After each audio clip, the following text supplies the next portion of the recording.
table, trying to block out what was about to happen. Their mother was hurriedly serving the Sunday dinner she had been cooking on the stove, which was now overcooked. The loud sound of a truck stopping and doors slamming signaled that their dad had come home. He stumbled inside, clearly drunk, and started shouting, "What is this? Do I need to teach you how to tell time? I wanted dinner at 3 p.m., so where is it? Can you do anything right?" "Bill, I tried. It's only 4 p.m. now." She couldn't finish her sentence. Bill crossed the kitchen and hit her hard, causing her to fall to the floor and drop the glass jug she was holding, which shattered everywhere. "You're not just slow, you're clumsy too. Now get up and clean this mess. Feed your family and be a wife and mother for once." Sheila Tomlinson slowly picked herself up, wincing from the pain. She noticed a cut on her ankle from the glass, but kept going. She served the dinner quickly, forgetting about her own meal while she cleaned up the broken glass. The broken jug reflected her marriage, once whole, but now in sharp pieces that could hurt. Unlike the glass, she couldn't escape. She had to keep living as someone who felt broken. They lived on a farm far away from town, and she felt lonely. Her family was many miles away, and her husband's relatives lived too far. Once she had talked to Bill's sister about her situation, but that only led to a painful confrontation. She wanted to leave so badly, but without money, a vehicle, or a way to take her two small children, running away felt impossible. After dinner, Bill walked over to Paulie and tousled his hair as he spoke. "Paulie, I've just taught you an important lesson. Never let a woman think she's in charge, because once they do, there's no way back." At the time, Paulie didn't really understand the statement, but later on, the troubled home he lived in would shape a dark part of him. Just after Paulie's 16th birthday, he came home one evening to find his mother sitting on the kitchen floor, looking lost and confused. A missing tooth, two half-closed eyes, and a bruised face. He began to move towards the shouting coming from the living room. His dad was yelling at his sister, calling her useless, while holding her against the wall. She kicked at the air below her, struggling to free herself. In a moment of desperation, Paulie grabbed a tall lamp and hit his dad on the back of the head, sending him crashing to the floor. He kicked his dad hard in the stomach, causing him to gasp for breath. Paul's dad looked up, raising his hand to signal for Paulie to stop, but he couldn't. All those years of watching the pain and fear his family dealt with came rushing back, revealing the anger within him that his parents had shaped. As he lashed out at his father in a blind rage, he was only faintly aware of his mom and sister trying to pull him away, screaming at him to stop. When the anger faded, Paulie looked at his mother's face. Though her eyes were nearly shut from what she had endured, he saw a deep fear there.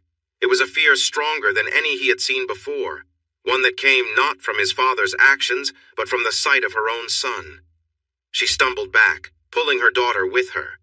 If she had lived in fear of her husband, the young man before her now filled her with true terror. She realized he was on a path that could bring suffering to others, and she promised herself to keep him far from her and his sister.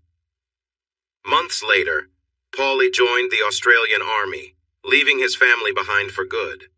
The discipline and sense of purpose he found there helped him grow. By the age of 26, he had become a sergeant in the elite Special Air Service Regiment, enjoying the challenges of his work.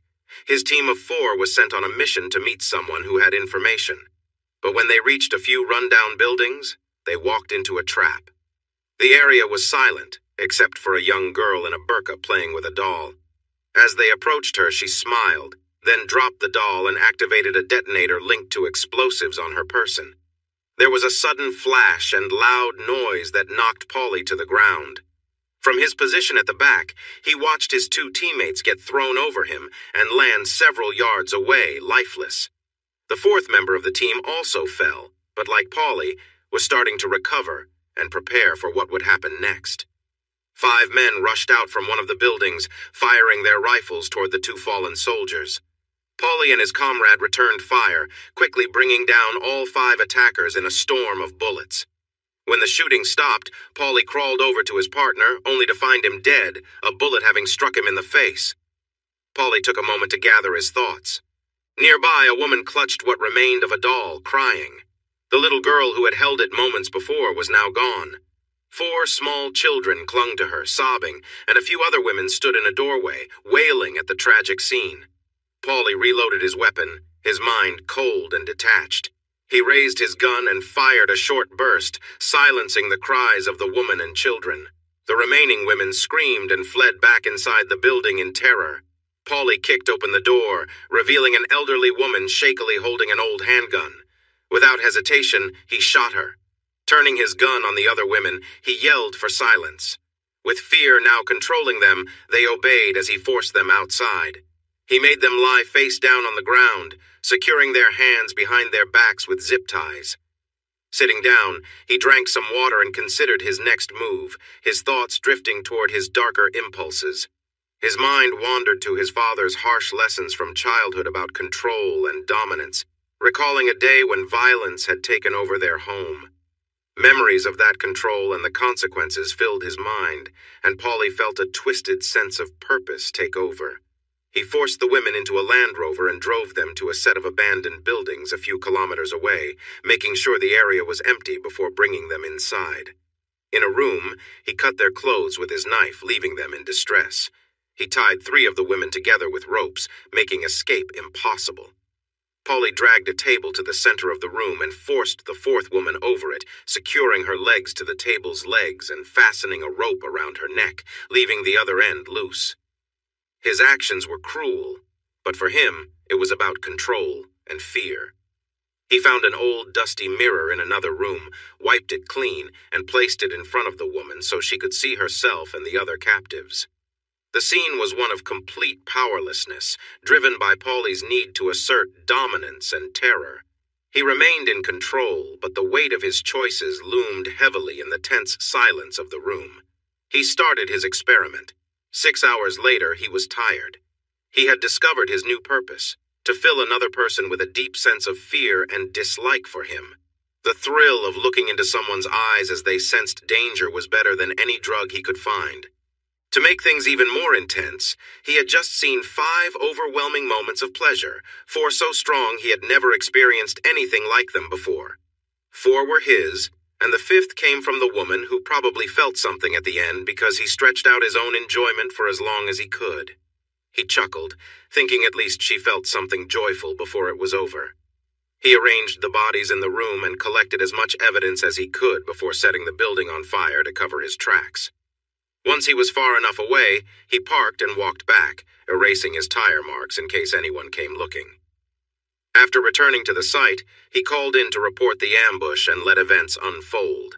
Accusations rolled in against the SASR mission, claiming they broke rules set by the Geneva Conventions, leading to a closed investigation. To ensure fairness, the Australian Army asked a senior British ex-officer, experienced in the complicated nature of such operations, to oversee the hearing. While many suspected Sergeant Paulie Tomlinson of committing serious wrongs against the local people, there wasn't enough evidence to take him to court. In the end, the Englishman, Mr. Smith, who led the hearing, recommended that Paulie receive an honorable discharge for his service. As the courtroom began to clear, Mr. Smith approached Paulie and quietly handed him a business card labeled Mr. Smith and Associates, featuring a phone number and on the back a restaurant name and time. "Don't be late. I have an intriguing business opportunity for you, Paulie." This British man was a reflection of how Paulie viewed military leadership. With his stiff demeanor, he seemed to have smoothly moved through the right schools and workplaces to land in a position where people in charge believed men like Mr. Smith could best serve them. Within a week, Paulie was in London, with a new identity and his UK passport being expedited through special channels. He was excited about this new chance. Mr. Smith had assured him that his unique skills would be valuable, including those that had drawn scrutiny during his last mission.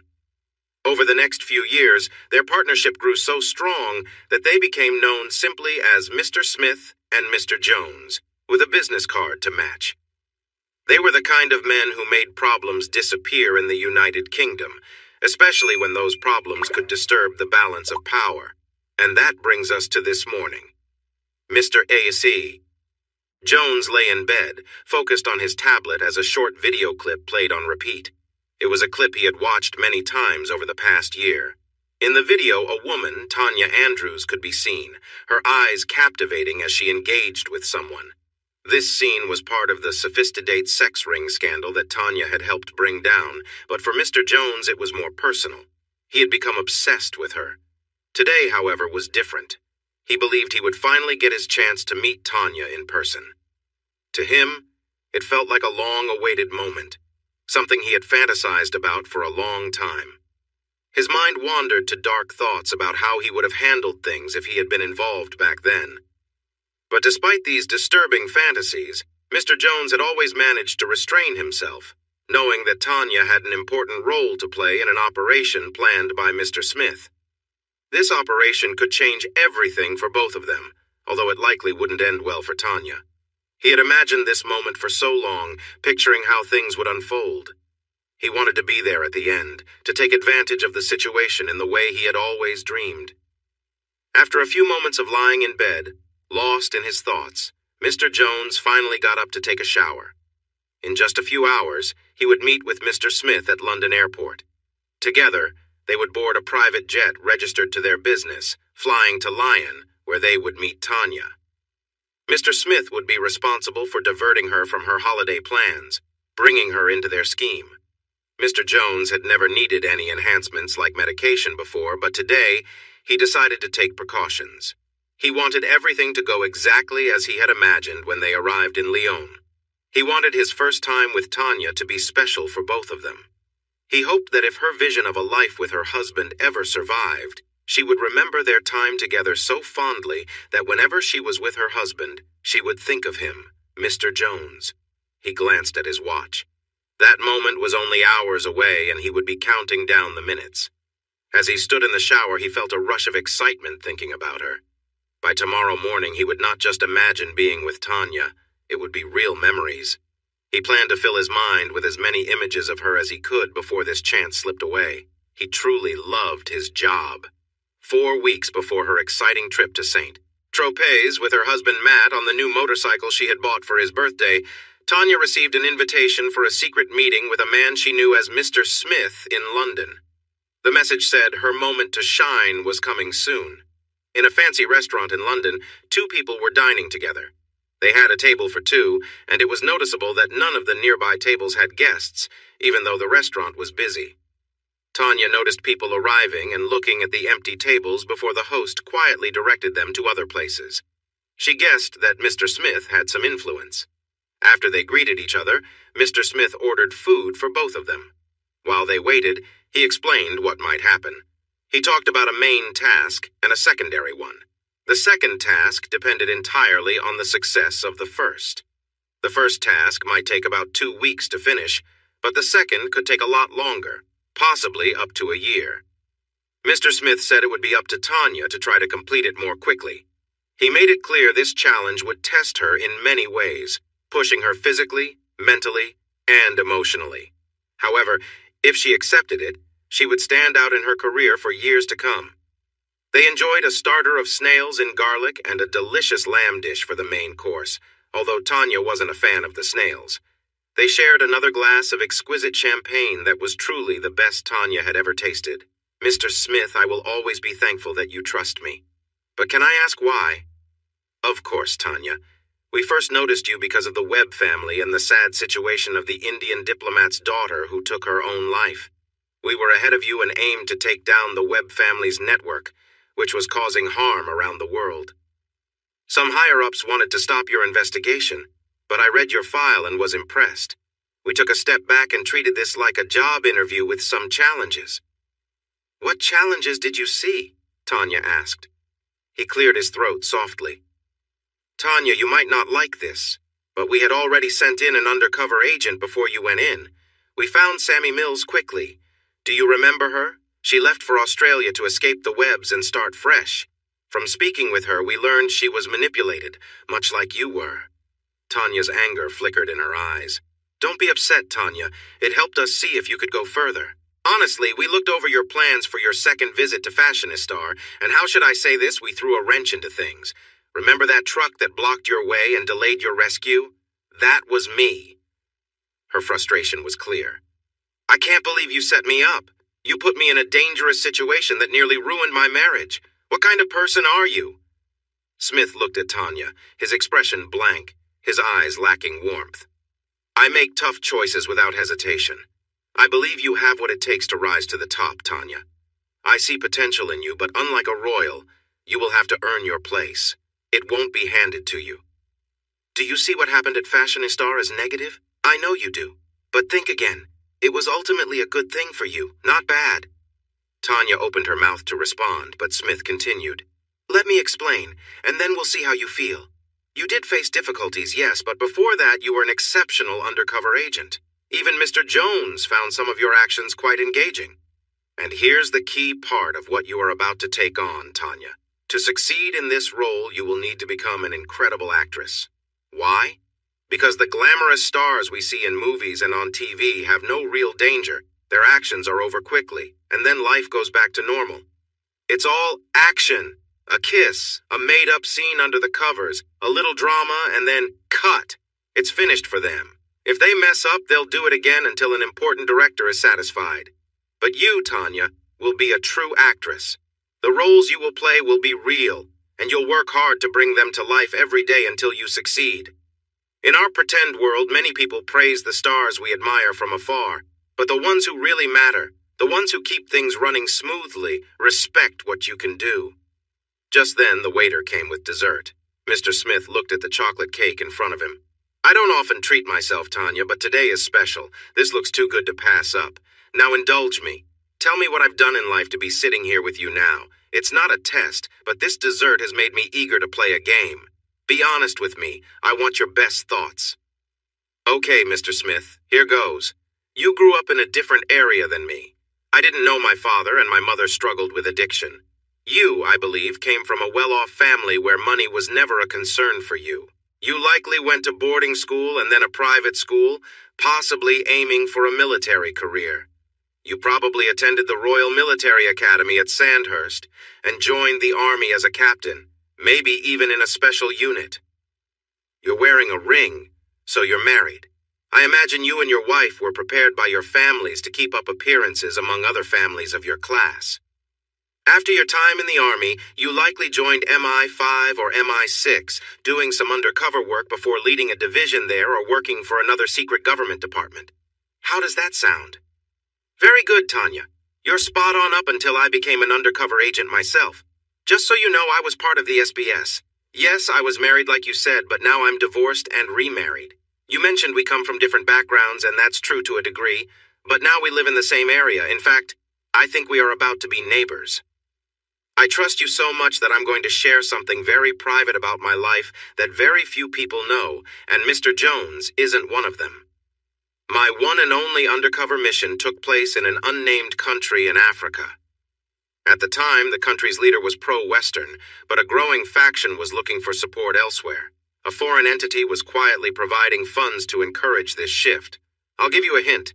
It wasn't the West or Russia. My cover was that of a mercenary, an ex-British SAS captain who had been dishonorably discharged for alleged war crimes. I was now working as a hired hand for those wanting to build forces capable of challenging regular government troops. I didn't get the job at first, but the American who did meet an unfortunate end during an attempt on the leader of the proposed coup. The attempt was poorly planned, and the leader was well protected. Still, you can imagine how that opened up an opportunity for me. Suddenly, I was the military advisor to our African contact. I even brought along a partner who posed as my girlfriend. Her role was to try to get close to the leader and gather the information we needed to stop the coup before it started. For the first month, everything went smoothly. We settled into a routine, and I was with him constantly while we trained his troops. However, our main objective was failing. Despite my partner's best efforts wearing attractive clothes, flirting, he didn't respond to her advances and kept his distance. We lived in a large complex and often spent the evenings at his personal quarters, which had a bar, a pool, and hot tubs. Sometimes there were large gatherings, but other times it was just the three of us and his two personal guards, who were always with him. One evening, it was just the five of us. My wife suggested we get into the hot tub and asked me to prepare drinks at the bar. Before I returned, she removed her bikini and entered the tub. Our employer followed suit and joined her. She tried to get closer to him, hoping to gain the upper hand. When I came back, he asked if I knew what she was doing. I replied that I had a good idea. He then asked if I had any issues with him being close to her, to which I shrugged, trying to appear indifferent. That's when things took a surprising turn. He told his bodyguards to remove their clothes but to keep their weapons nearby. Then, he directed my wife to get out of the hot tub and move to a large sunbed. He suggested she enjoy herself with his bodyguards first, and then added that he could bring more people if needed, but wanted to see her take control of the situation. Needless to say, the guards were eager to take full advantage of the situation. My boss moved closer to me, taking a seat beside the hot tub. We both watched what was happening on the bed. One of the guards, preparing himself, began by teasing my wife. Meanwhile, the other guard knelt behind her, starting his own actions as the scene unfolded. My boss asked if I was enjoying the sight.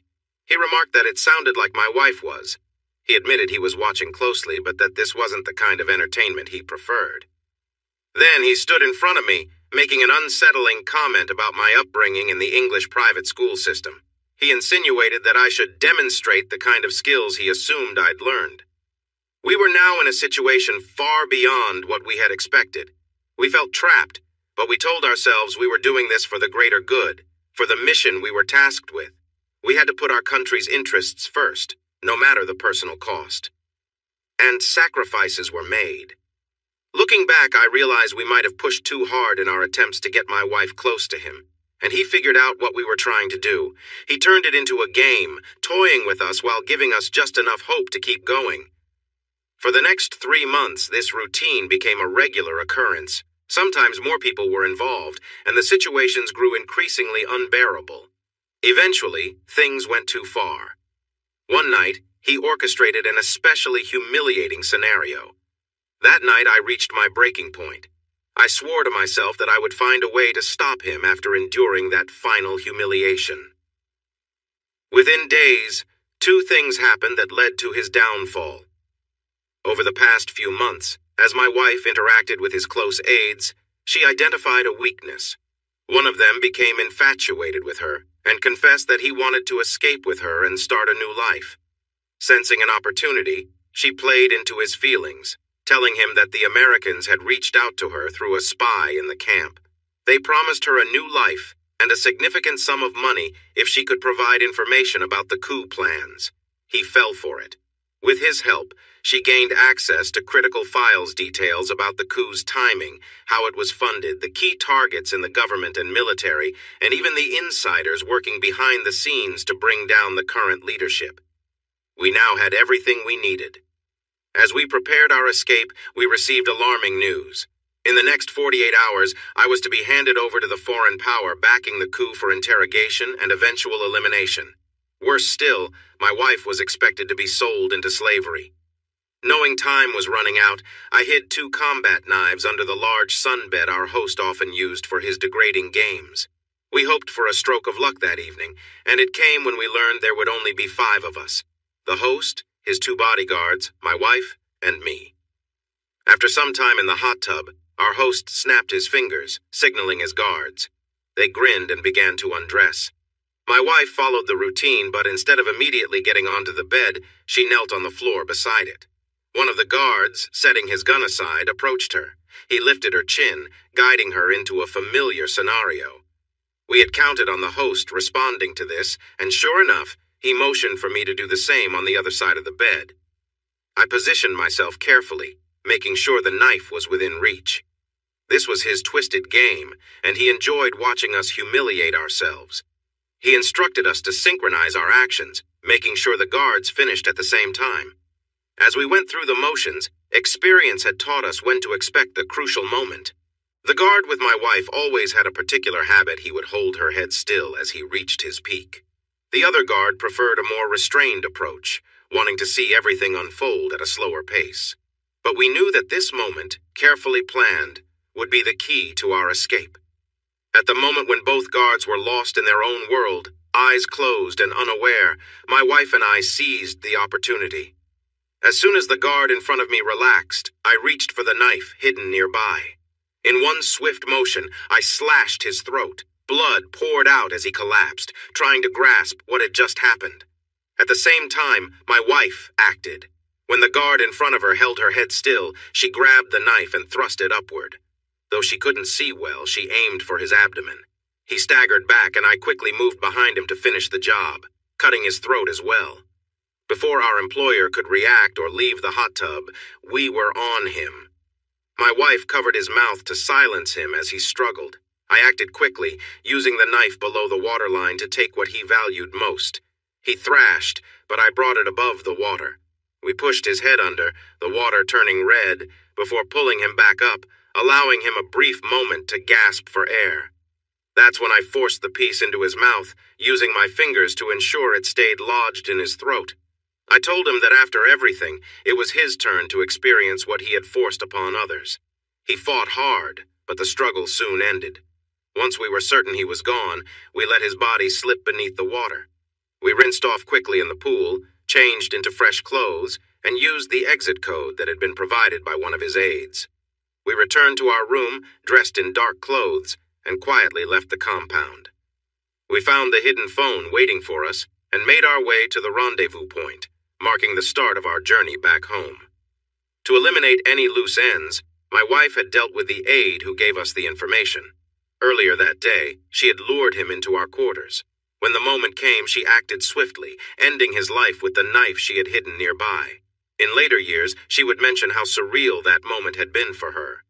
"So, you see, Tanya," Mr. Smith continued, "I've been in situations like this before. You're going to have to get close to someone in this mission. It's not optional if we want this operation to succeed." Tanya, taking in the story, asked, "Mr. Smith, that sounds like an awful experience, but there's something I don't quite understand. At the beginning, you mentioned that you had a partner during the mission, but later referred to her as your wife. By the end, you talk about her confession as your wife in the future. Did you have your wife with you through all of this?" "Good observation, Tanya. When I got back, I returned home to my wife, who believed I was just away on some army training, but, like you and Matt, I couldn't share what I had been through, the difficult experiences I faced. This made it hard for me to connect with her again after everything that happened. But I found a connection with someone, Tanya. My partner in Africa went through similar hardships, even though she was single. In most cases where physical closeness is expected, we send operatives who are single and not attached. Our shared experiences brought us together as friends, and that friendship grew into love. We got married, and she mostly stayed at home to raise our child. We are still together and have a son now. Can't you see, Tanya? You are stronger than I was. You carried the burden of what happened, and your husband saw clear signs of it. But you worked through it and rebuilt your relationship. This next time will be tougher. There are time constraints that will make things difficult, and you'll need to play a role to convince others, but that won't show the real you. In the end, the real you can reconnect with Matt, heal what has been broken, and then create the family you dream of. By then, I will step out, so it's likely you could have both a loving family and a respected career, just like me." Tanya thought about what he said. It made sense. She could play any role needed. There was a difference between love and physical closeness, and she could separate the two, feeling sure that her connection with Matt would be unique. Yes, this could work. Matt had been understanding before, and she believed he could be again. She could soften the truth without evidence other than her own words. She felt she could manage this. After they finished eating and enjoying their coffees, Tanya signaled that she was going to head back to Bournemouth. "Tanya, really think about what we talked about today. You have the strength, but it will take a toll. It could really challenge your relationship. Mine ended in disaster, and yours was close to breaking for a while. I do have some strategies ready, including a backup plan if needed to ensure your relationship is still intact when this mission is done. It's the least I can do for your commitment. But be warned, it will still be a challenging journey, Tanya. We're discussing a mission that has yet to fully begin. The first challenge would come soon, and we needed to handle it carefully. However, we couldn't be sure that our target would take the bait when we presented it. Still, I believe he will, and that will mark the beginning of your journey." Tanya smiled as she left. Mr. Smith had filled her with confidence in her skills. It felt like he and his partner, Mr. Jones, were the only ones who truly believed she could achieve great things. She needed to get home, though, because Matt would return around 10 p.m. and she wanted to show him her love. After Tanya left, Trevor Austin Campbell, also known as Mr. Smith, considered the situation and the choices he needed to make. Tanya fit the profile perfectly to connect with a dangerous person they needed to handle, known as Mickey Two Guns. He had already sent an agent a year ago to deal with this threat, but it had ended tragically with the agent's death. Mr. Jones was involved in Mickey's life, but progress seemed slow. Smith also worried that Mr. Jones might not work in the government's favor if he discovered their true intentions. It was his mistake. He had rushed for quick results and forgot an important lesson he learned in Africa. If you push too hard, your enemy will see through you. Unfortunately, that had happened. On a positive note, the police had been informed about where to find the body, and luckily it was not in a public space. A USB drive was found in the pocket, containing a real video clip. What had been considered a rumor was now a serious threat that needed to be hidden away. It was up to his small, specialized team to solve this problem. The government relied on him to do the hard work, which was going to be challenging. Tanya was crucial, as she had the qualities needed for the task. But it was risky. The United States was far ahead of the United Kingdom in psychological evaluation. After reviewing some of Tanya's post-trauma evaluation videos, he sensed something was being missed. The relationship between the US and UK intelligence agencies had remained strong, despite changing political situations. Using his contacts, he asked the Americans to take a closer look at Tanya. They confirmed his concerns. She had a serious personality issue that, under the right circumstances, could deeply affect her and those around her. The report explained that her difficult childhood had impacted her significantly in two ways. Tanya had a strong desire to be successful and to be the best in whatever she chose to do. Part of this came from wanting to get back at those who had hurt her mother. This focus helped her do well in school and get into the police force. During her evaluations, nothing showed any issues because the right triggers had not appeared in her life. However, this changed when she met Matt Andrews, and it happened too soon for Mr. Smith's liking. Fate brought Tanya and Matt together, both shaped by different but sad childhood experiences. Their bond grew quickly, leading to their marriage. While Tanya was clear about her ambition, their shared therapy sessions after Tanya faced a difficult event revealed some underlying problems. Matt had no idea how deep Tanya's drive went. He understood she wanted to succeed, but he did not realize what would happen if she couldn't reach her goals. They agreed on a timeline for starting a family, during which Tanya would step back from her ambitions. This only added more pressure on her. Tanya found herself emotionally tied to Matt. The belief that she could fully focus on her goals and ignore her feelings for him seemed possible, but it came with risks. If she worried that Matt would not be waiting for her when her mission was over, it could affect her mental state. Additionally, she might fully adopt her new identity and struggle to let it go. If she became too entangled in her role, the outcomes could be unpredictable. Mr. Smith had a plan. If the first phase of Tanya's assignment went well, both she and Matt would need to sign a contract that was still in draft form. He thought it was wrong for people to serve their country just to cover up any potential fallout. However, given today's quick information sharing, the government wanted a backup plan in case it became known that a married woman was put in a dangerous situation at their request. Mr. Smith knew Matt would never agree to sign the contract, which would likely cause confusion for Tanya between her two desires. So, he devised a trial plan. When Tanya returned from Dubai, he would test it to see if it could keep her emotionally connected to Matt. For Matt, this could create a lasting gap in his feelings for Tanya, but that was not a concern for Mr. Smith. If the plan worked, he could keep using it when necessary, hoping it would help Tanya stay strong until the operation was done. But there were other problems. At some point, Matt would no longer be under his control in their relationship. One option was to remove Matt from the picture, but he needed to plan that carefully and choose the right moment. It wasn't urgent, but he would talk to the Americans to see if they could figure out the best time that wouldn't risk the operation. He imagined it might be toward the end. There was another factor to consider, and it was closer to home and of his own making. He had someone on a tight leash who showed an unhealthy interest in Tanya. He needed this person to watch over Tanya during the operation. However, he worried this individual might become too aggressive and pose a threat to her. He had seen the damage this person could cause, and it was unsettling, even for him. It was ironic since he had brought this person on board after a troubling past involving harm to others. He had a plan. He would let this individual have a chance to interact with Tanya, but under strict control. After that, he would make it clear that pursuing Tanya would lead to serious consequences for him. He would offer this person a chance to have his desires fulfilled at the very end, tying up what he thought could be a loose end. Everything depended on the operation and Tanya's husband, Matt. If he could keep everything in balance for as long as possible, there would be a stable situation. If one part fell apart, he would reassess and act accordingly, even if it meant drastic measures. He took a sip of his brandy and dialed a number on his phone. "Good afternoon, Mr. Prime Minister. Our target has just left the restaurant. I'm pleased to say I've set the stage for her journey. Now you need to write a letter that will ensure she stays committed to this challenge. Operation Culebra will begin in 4 weeks. Goodbye, sir."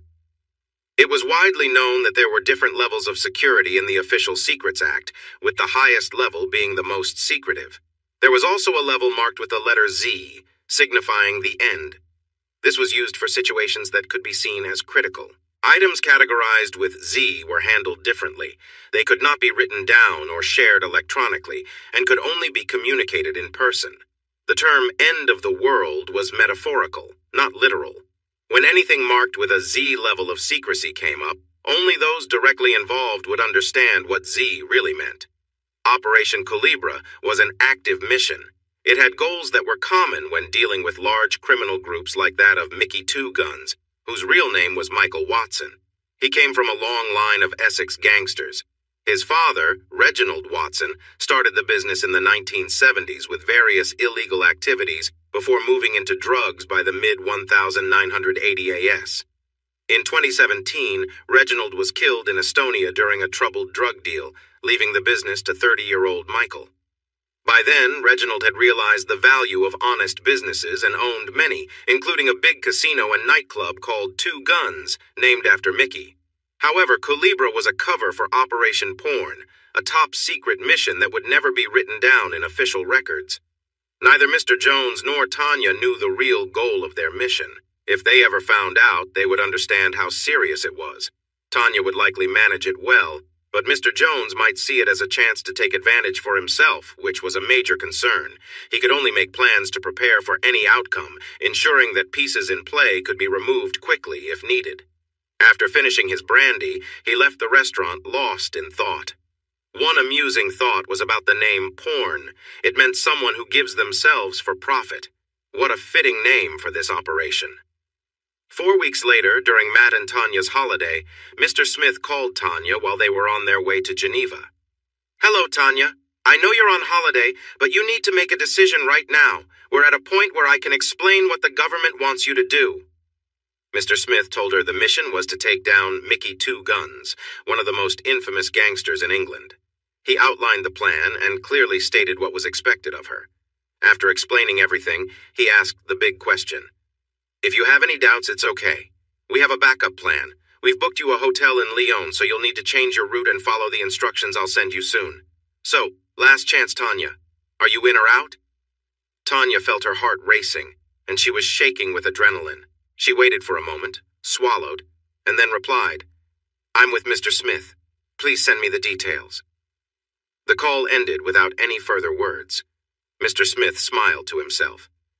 Tanya was the only person chosen for this mission because she was seen as most likely to succeed. Tanya made up an excuse to Matt, and they headed to the hotel in Lyon. She wanted to be in the room before she told him the important news. Speaking while they rode the bike would mean she lost control. He could just keep going and ruin the plan. As expected, things did not go well. She got Matt to take her to the airport, knowing he would try everything to stop her from leaving. In the terminal, she sent a message, and soon 2 serious men walked toward them. "Tanya Andrews? Nice to meet you. We were told you'd be alone. Who is this gentleman?" "He's my husband." The 2 men exchanged glances. "You know he can't be part of this. He cannot go beyond this point. We need to leave quickly." Tanya and Matt looked at each other, silently communicating. Matt stared blankly as if he were lost in his own thoughts. Tanya tried to express understanding through her gaze. She kissed him, but he did not respond. She felt as if he was closing himself off. As the two men moved away, she stood still, looking at Matt, neither of them moving. One of the men spoke up. "Are you in? If you are, we need to go now." Tanya's eyes shifted from Matt as she started to walk away. Matt called out, "You said you wanted my support as you reach your goal, but there's a problem, Tanya. Just like in football, you can only play for one team. This is your last chance to choose which team you want to join. Us, me and you, starting a family together, or whatever this next step is, it's your decision." She paused. The two men were a few steps ahead, waiting in a doorway out of the departure hall. She began to turn, and Matt thought she changed her mind. But then she looked at the men who were signaling her. She glanced back at Matt, who stood still and expressionless. With a sad face, she silently mouthed, "I love you," before following the men, letting the door close behind her. "Now that your husband is gone, I'm Jean-Claude, and this is my colleague Philippe. We are from Interpol. Your colleagues have sent the files you need to review. They will provide your identification and appropriate clothing for the operation when they arrive in a couple of hours. Then, in about 7 hours, you should be at the operation site." They left Tanya with a tablet so she could dive into the files. As she arrives in Dubai, she knows she needs to become Tammy Willis. The two men had left Tanya alone in the room so she could focus. Earlier, her phone buzzed with a password to access the tablet. She smiled when she saw it. R1GHT_Cho1CE_T. It was a clear message from Mr. Smith and Mr. Jones. She expected they would join her in Lyon soon. She opened the tablet and found a folder named Culebra in the Documents section. Inside were several PDF files and a few images. She clicked on the file labeled 01_PM and began to read. "Dear Mr. Smith, I want to thank you and your small but important team that our government relies on more often in times of need. You know about our current challenge. I trust you will be able to handle this serious matter that could harm our country's reputation. Please pass on our thanks to the best operatives involved in this task, especially XX and XX. The senior members of the cabinet admire her dedication to the role she is about to take on, especially considering the personal sacrifices mentioned in the agreement she and her husband must sign before we proceed with full commitment to the project. I'm sorry to hear that your team lost one member while getting close to this issue, but I hope XXXs can see it through to the end. The sacrifices she is about to make are significant, and as someone with a loving partner, I hope she can remain strong and rebuild her personal life after this challenge.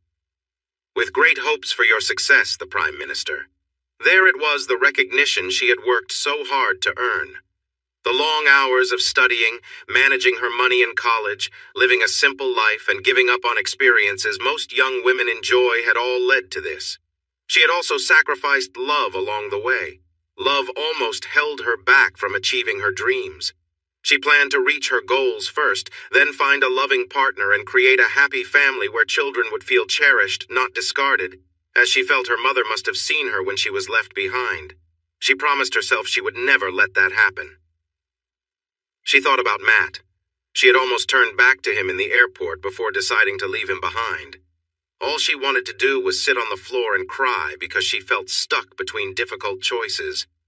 What if she had gone back to Matt, choosing the safe path of being his wife and nothing more? Mr. Smith had made it clear that the opportunity he offered would only come once. If she didn't take it, she would fade into the background and give up on her dreams, becoming just another man's wife, missing out on the achievements she was capable of reaching. She had made her choice only half an hour ago when she walked out, leaving her husband behind. They had faced challenges together before and had come through them, their love strong enough to survive more. In the next room, French officers Jean-Claude and Philippe watched Tanya through a two-way mirror. "I can't believe the skills of that woman. I heard from her boss that she is the best undercover agent in the UK, but I thought that was just bragging. But wow! Did you see how she changed? It was like a scene from a silly American movie with her husband. But as soon as she entered the room, she became the true professional we see now." Jean-Claude sighed. He was nearing retirement and wondered if he should stay longer if Philippe was typical of new Interpol officers. "Is that all you see, Philippe? I see a troubled woman who might fall apart soon and take those close to her down with her." Jean-Claude, really, I think you're too cynical. If you can persuade me before the hairstylist arrives, I'll treat you to dinner at l'Alexandrin.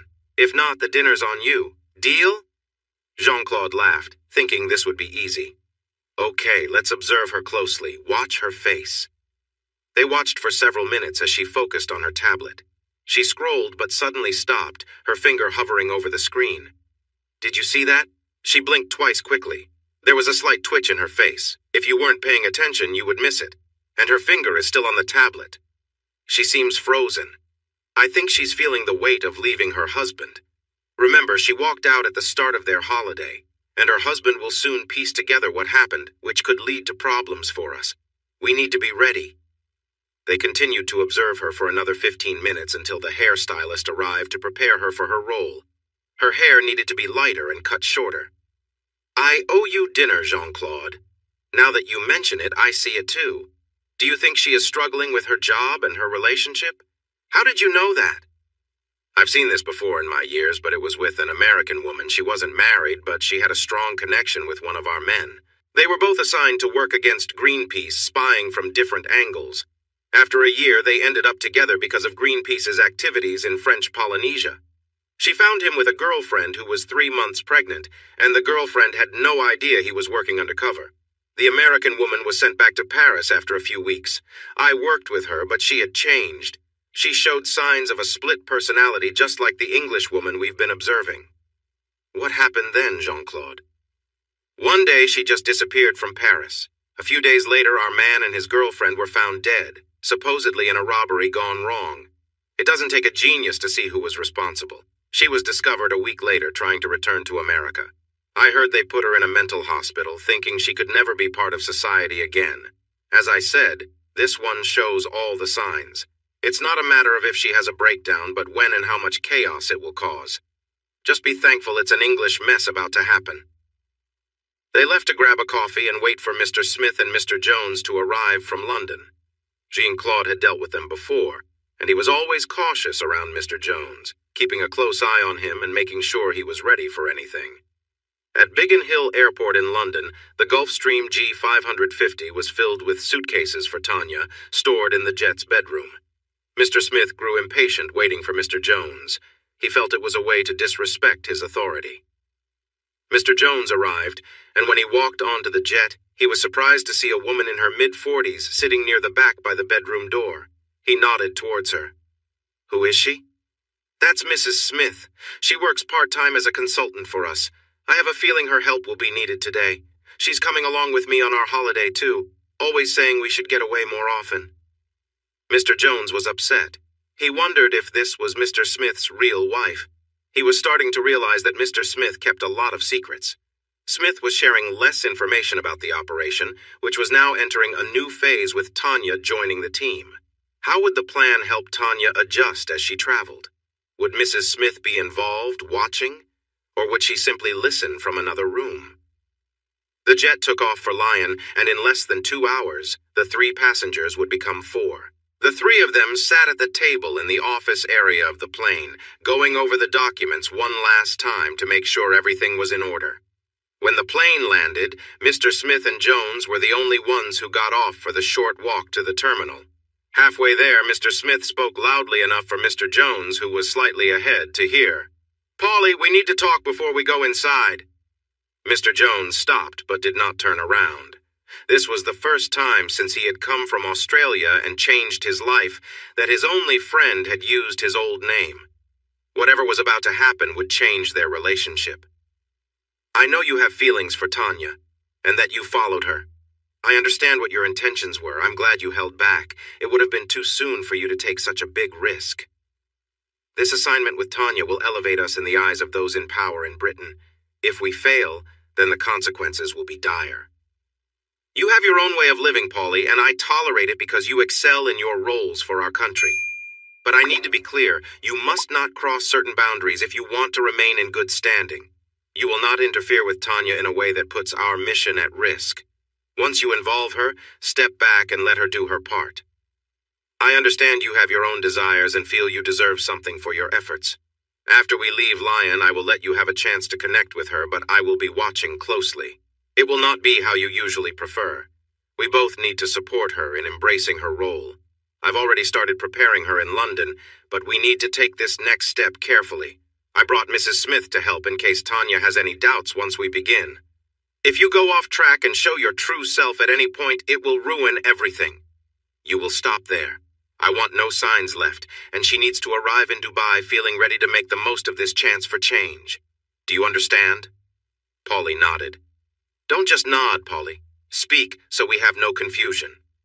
Mr. Jones turned, his face blank, but Mr. Smith could sense the frustration behind his calm exterior.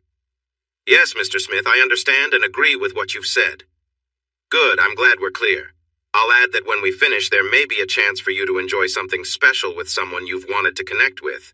But you must not do that unless I am there with you to give my direct permission. If you go ahead without my approval, I will come after you, and it won't be pleasant. As they walked in silence through the terminal, Mr. Jones was upset about the limitations Mr. Smith was imposing on him. He tried to calm down. He might not be able to act on his instincts now, but he could be patient. Waiting could make the final outcome even more satisfying. Inside, 2 French Interpol officers greeted them and led them to Tanya, who was finishing her transformation. Her long hair was now cut in a stylish bob, dyed blonde, and styled differently. A makeup artist had given her a fresh look, using colors she wouldn't normally choose. Looking in the mirror, Tanya felt pleased with the change. Mr. Smith approached Tanya and gently kissed her cheek. Tanya, this new style really suits you. Do you like it? Actually, yes, I do, Mr. Smith.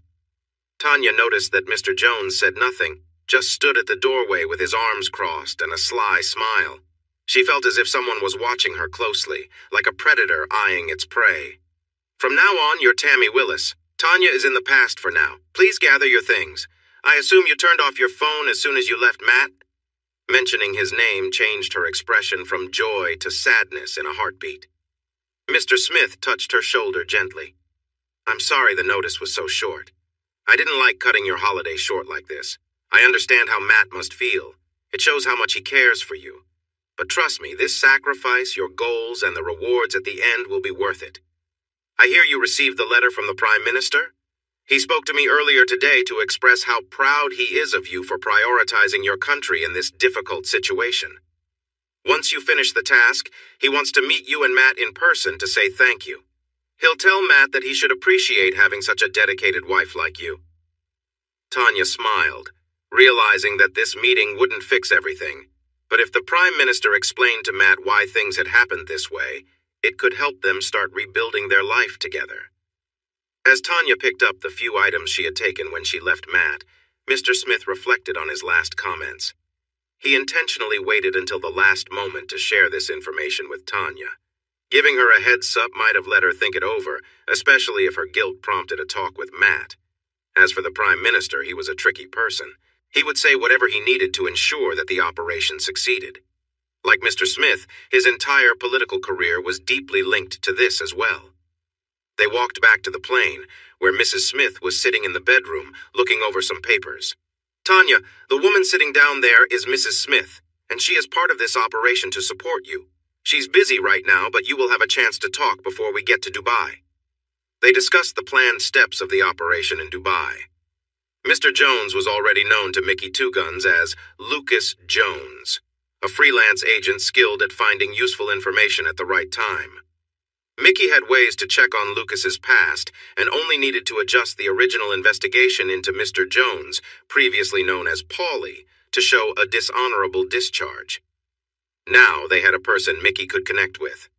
The main part of the operation would take place the next morning. Mr. Jones was set to arrive at Mickey's lavish retreat in Dubai, which looked more like a 5-star resort than a home.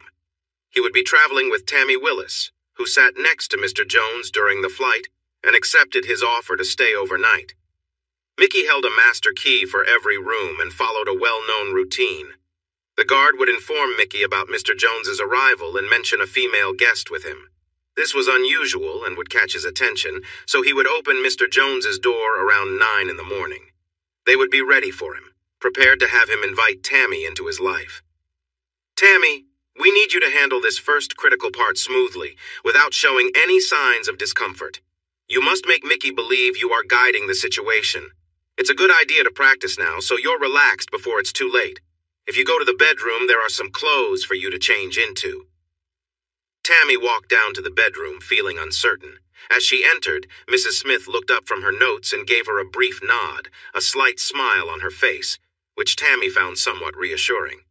On the bed, she noticed a bag with a pair of new black heels and black stockings, and nothing else. There were also 2 unopened suitcases. Unsure of what to do next, she opened the door slightly and called out, "Excuse me, Mrs. Smith. Can I have a quick word, please?" "Of course," Mrs. Smith replied. "Let's have a chat." Mrs. Smith walked into the bedroom and closed the door behind her. Mr. T. Smith, seated at the other end of the aircraft, watched quietly, knowing that this conversation was crucial for Tanya's role in the upcoming mission. He had brought Mrs. Smith along specifically for this reason. Sitting on the bed, Mrs. Smith patted the space beside her, inviting Tanya to sit. "Let's be straightforward, Tanya.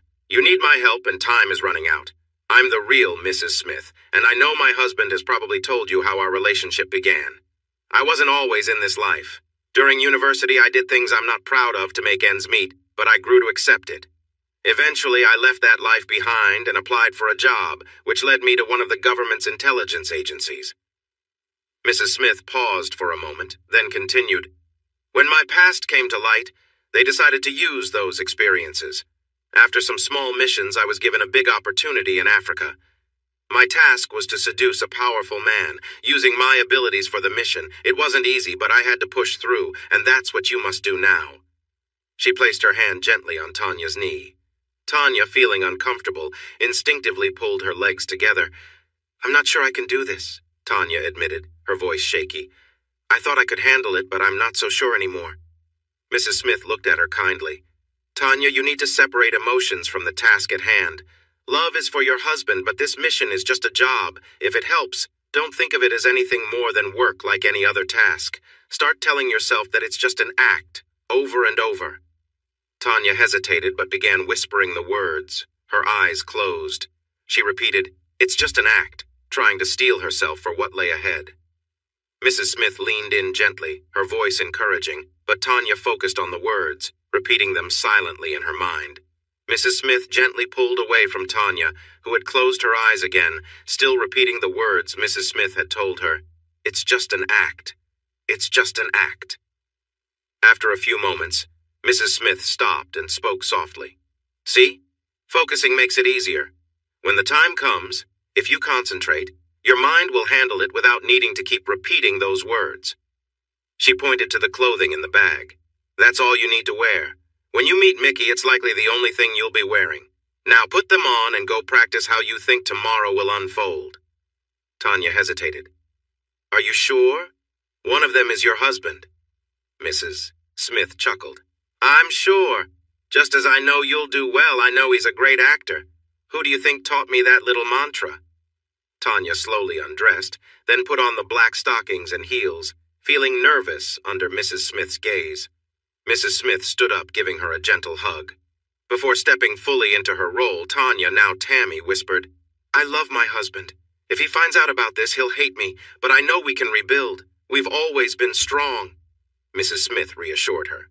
"He won't find out everything. What you're doing is for the mission, and we all know that. Now go, be the perfect actress. Convince them. Oh, and use this." She handed Tammy a small sachet of lubricant. Tammy applied it as instructed, preparing herself before heading toward the door. With her hands on her hips, Tammy stood confidently in the doorway. Both men turned to look at her immediately. She had their attention. With a purposeful sway in her steps, she walked across the plain until she stood before Mr. Smith and Mr. Jones. They smiled, Mr. Smith with calm approval, and Mr. Jones with an intensity that made her uneasy. Tammy took a deep breath, reminding herself of her role. She reached out, touching both men lightly on their arms before giving each of them a soft kiss. She was ready to play her part. As she knelt in front of them, she glanced up at Mr. Smith, then reached for his belt, her hands steady. She repeated the gesture with Mr. Jones, maintaining her focus and remembering that it was all just an act. Her hand reached across to Mr. Smith, gently pulling him closer so she could touch him without needing to change her position. She kept her focus on Mr. Jones, though something about the look in his eyes unnerved her. His cold stare was unsettling, and she could sense something dark behind his expression. She pushed the thought aside, repeating the mantra in her mind. It's just an act. It's just an act, trying to steady herself. Mr. Smith's body responded to her touch, and she could feel the tension building as she focused on him. But her eyes kept drifting toward Mr. Jones, who seemed almost detached from the situation. His torso, marked by unsettling tattoos, told a story of pain and violence. The artwork on his body showed writhing figures and torment, which sent a chill down her spine. She forced herself to look away and focus on the task at hand. She shifted her attention back, trying to remain composed, and continued with her role. After some time, she noticed Mr. Smith's encouraging expression, almost like a nod of approval. His reaction, though calm, made her feel like she was performing her role well. She alternated her attention between the two men, trying to maintain her focus and keep her mind in the moment. After a few minutes, the atmosphere in the room shifted. She heard movement behind her, and when she looked up, Mrs. Smith had entered the room. She quietly cleared the table of papers and glasses, laying a blanket over it. Understanding what was expected next, she moved to the table, positioning herself carefully. Mr. Smith stepped forward, standing in front of her, while Mr. Jones lingered nearby, his expression unreadable. Jones moved behind her, and as Tammy opened her mouth to take Mr. Smith again, she braced herself for what was coming next. She was thankful for the preparation earlier, as Jones applied pressure, pushing forward. The sensation was overwhelming, her body responding automatically to the unfamiliar feeling. Despite her focus on the mental chant of, "It's just an act," her mind couldn't entirely block out the physical responses. She reached back to signal Jones to slow down as discomfort began to build. He paused briefly before continuing at a steady, controlled pace. Her body, though initially tense, began to adapt, and she could feel her mind drifting back to the task at hand. Mr. Smith, gentle in his movements, surprised her with his tenderness. In contrast, Jones steadily increased his pace behind her, hands gripping her hips as he quickened his rhythm. Each movement caused Tammy's body to sway in response. Mr. Smith allowed her to set the pace, his presence calm as Tammy worked through the situation. As the rhythm between them intensified, the sensations became harder to ignore. Her body was reacting to everything around her, and soon Mr. Smith could no longer contain himself. She felt him release as she did her best to stay in control, her mind still repeating the mantra. Mr. Smith stepped back, and Tammy was left catching her breath, her body still reacting to Jones's increasing intensity. Tammy gripped the edge of the table tightly, trying to steady herself as the intensity overwhelmed her. She had hoped to stay in control, to save her emotions for when she was back with Matt, but her body had its own reaction, one she couldn't stop. She felt the surge building inside, and despite her efforts to hold back, the release came fast, overtaking her in a powerful wave.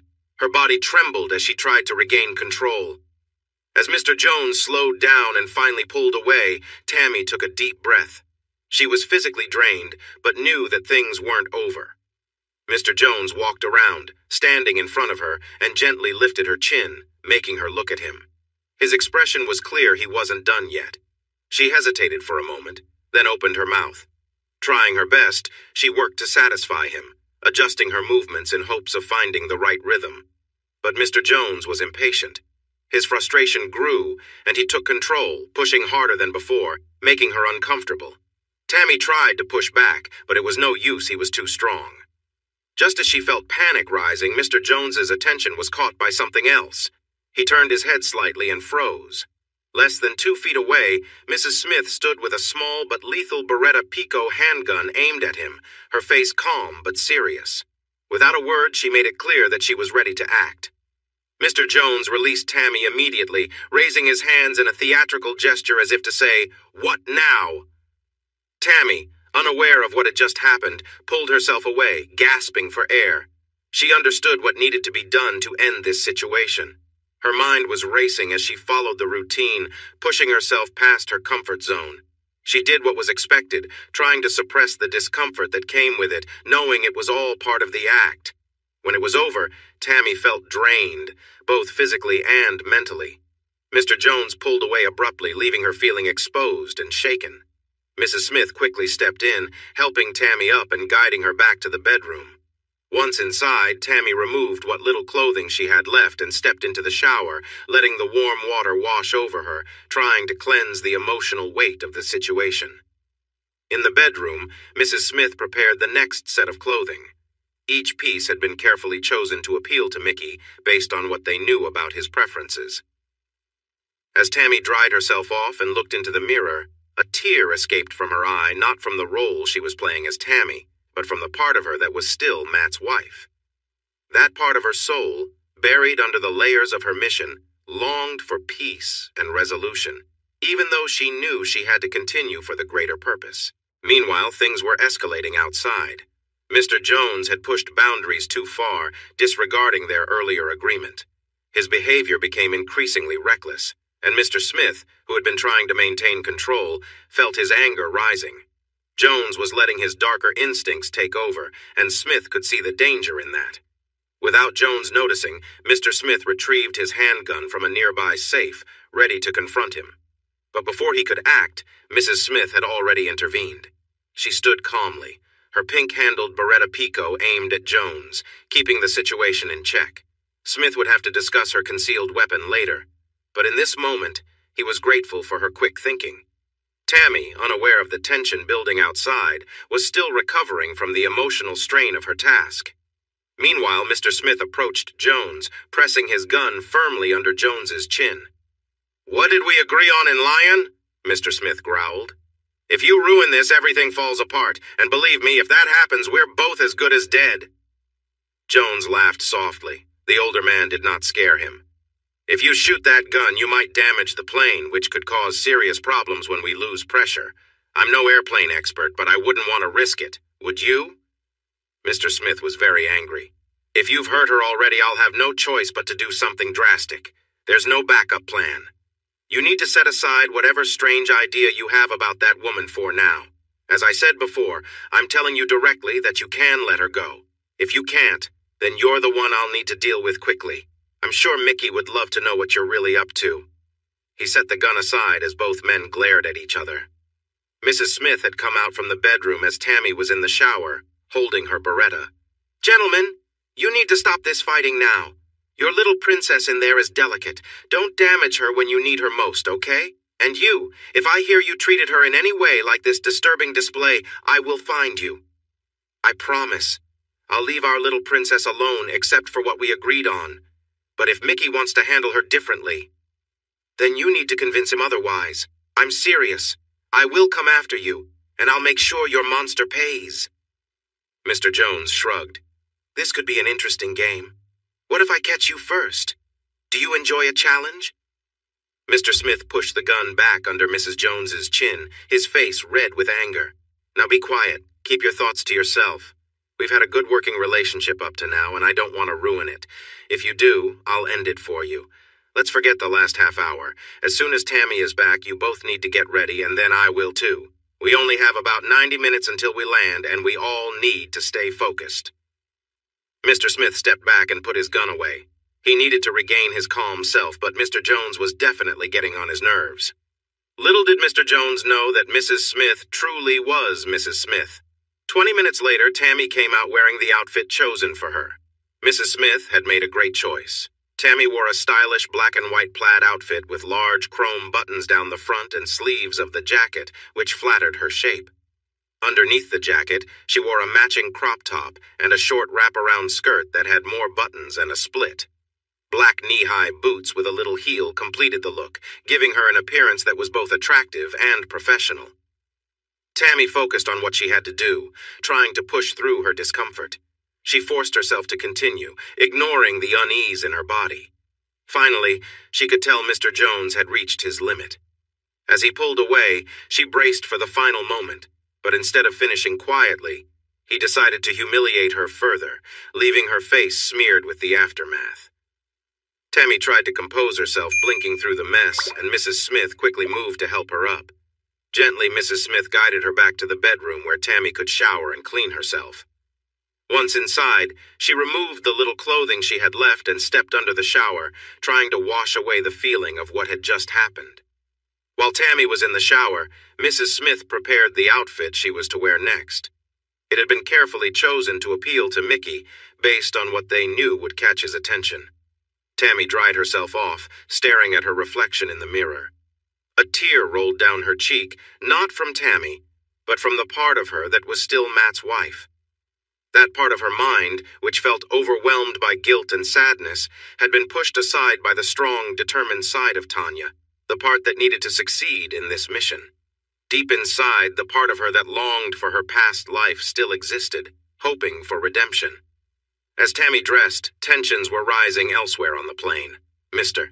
Jones, disregarding their earlier conversation, had taken things too far. Mr. Smith's anger grew as he realized Jones was losing control, letting his darker side show. Out of Mr. Jones's view, Mr. Smith retrieved his handgun from the small safe, ready to confront him. However, Mrs. Smith was already ahead of him, standing firm with her pink-handled Beretta Pico aimed at Jones. Mr. Smith silently appreciated her quick action, though he'd later need to discuss how she had concealed the weapon. Tammy, unaware of the confrontation, finished getting ready. Meanwhile, Mr. Smith moved toward Mr. Jones, pressing his gun hard under Jones's chin. "What did we talk about back in Lyon?" Mr. Smith growled. "If you break her now, everything falls apart and we'll both be walking dead men." What they didn't accept was that he had no wealth.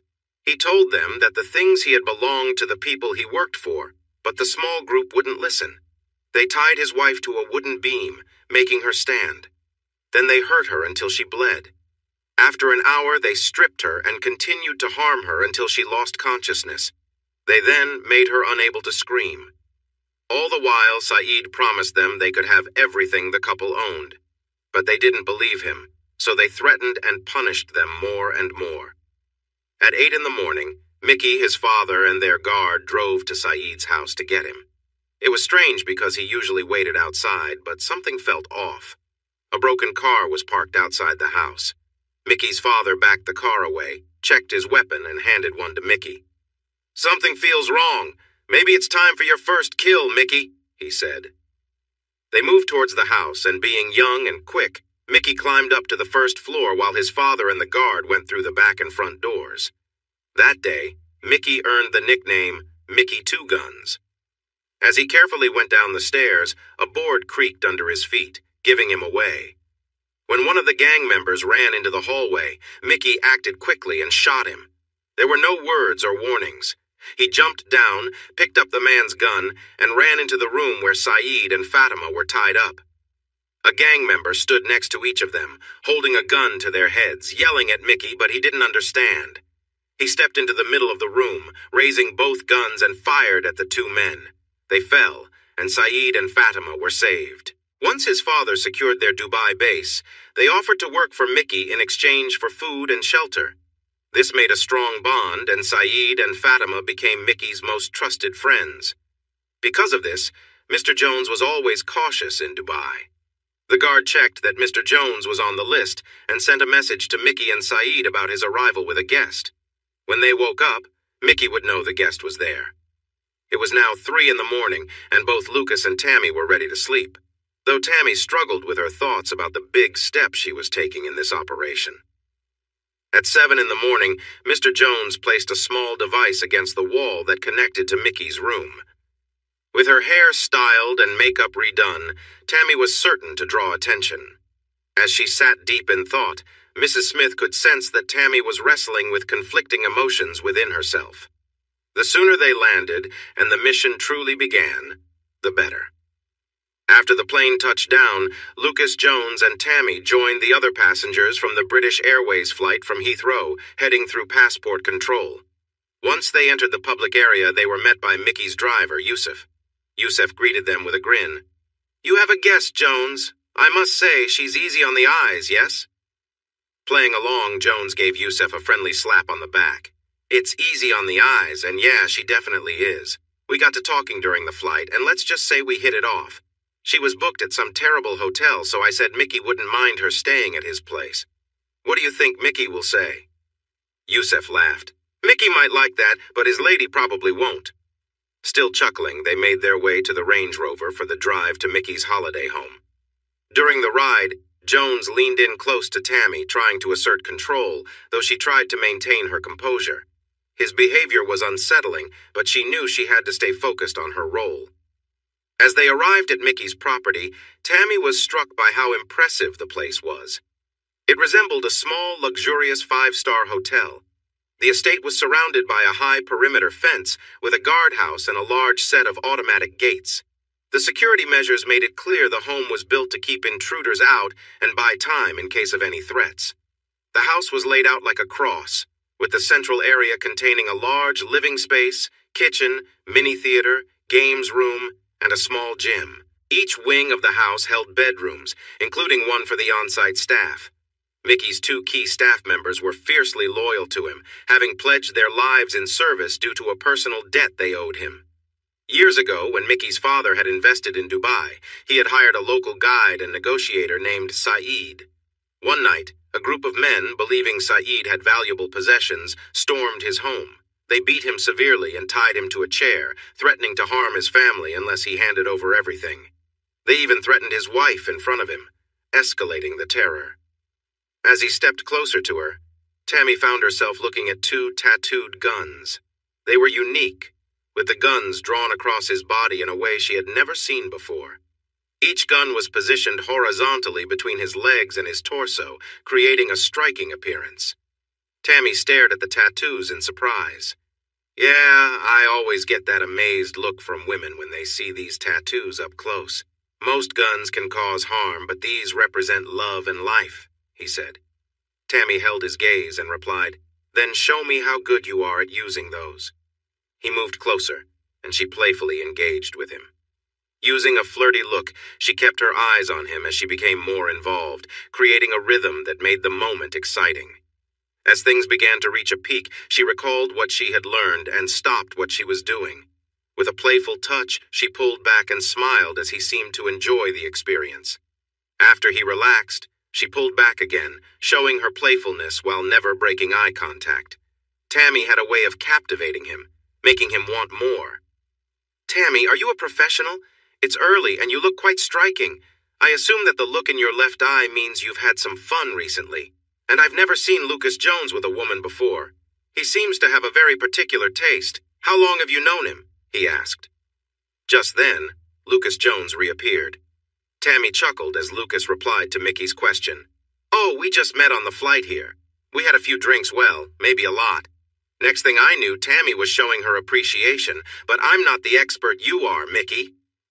They all laughed together. Tammy chimed in, needing to clarify her situation. "I'm not a professional. I actually work as a contractor managing advertising programs for my clients. I just wrapped up a tough 3-month work contract that was all about getting things done, with no time for fun. I really mean it, no fun at all. Now, I've decided to treat myself to a week or two of relaxation here. I haven't booked my flight back yet, and only reserved a hotel for the first week.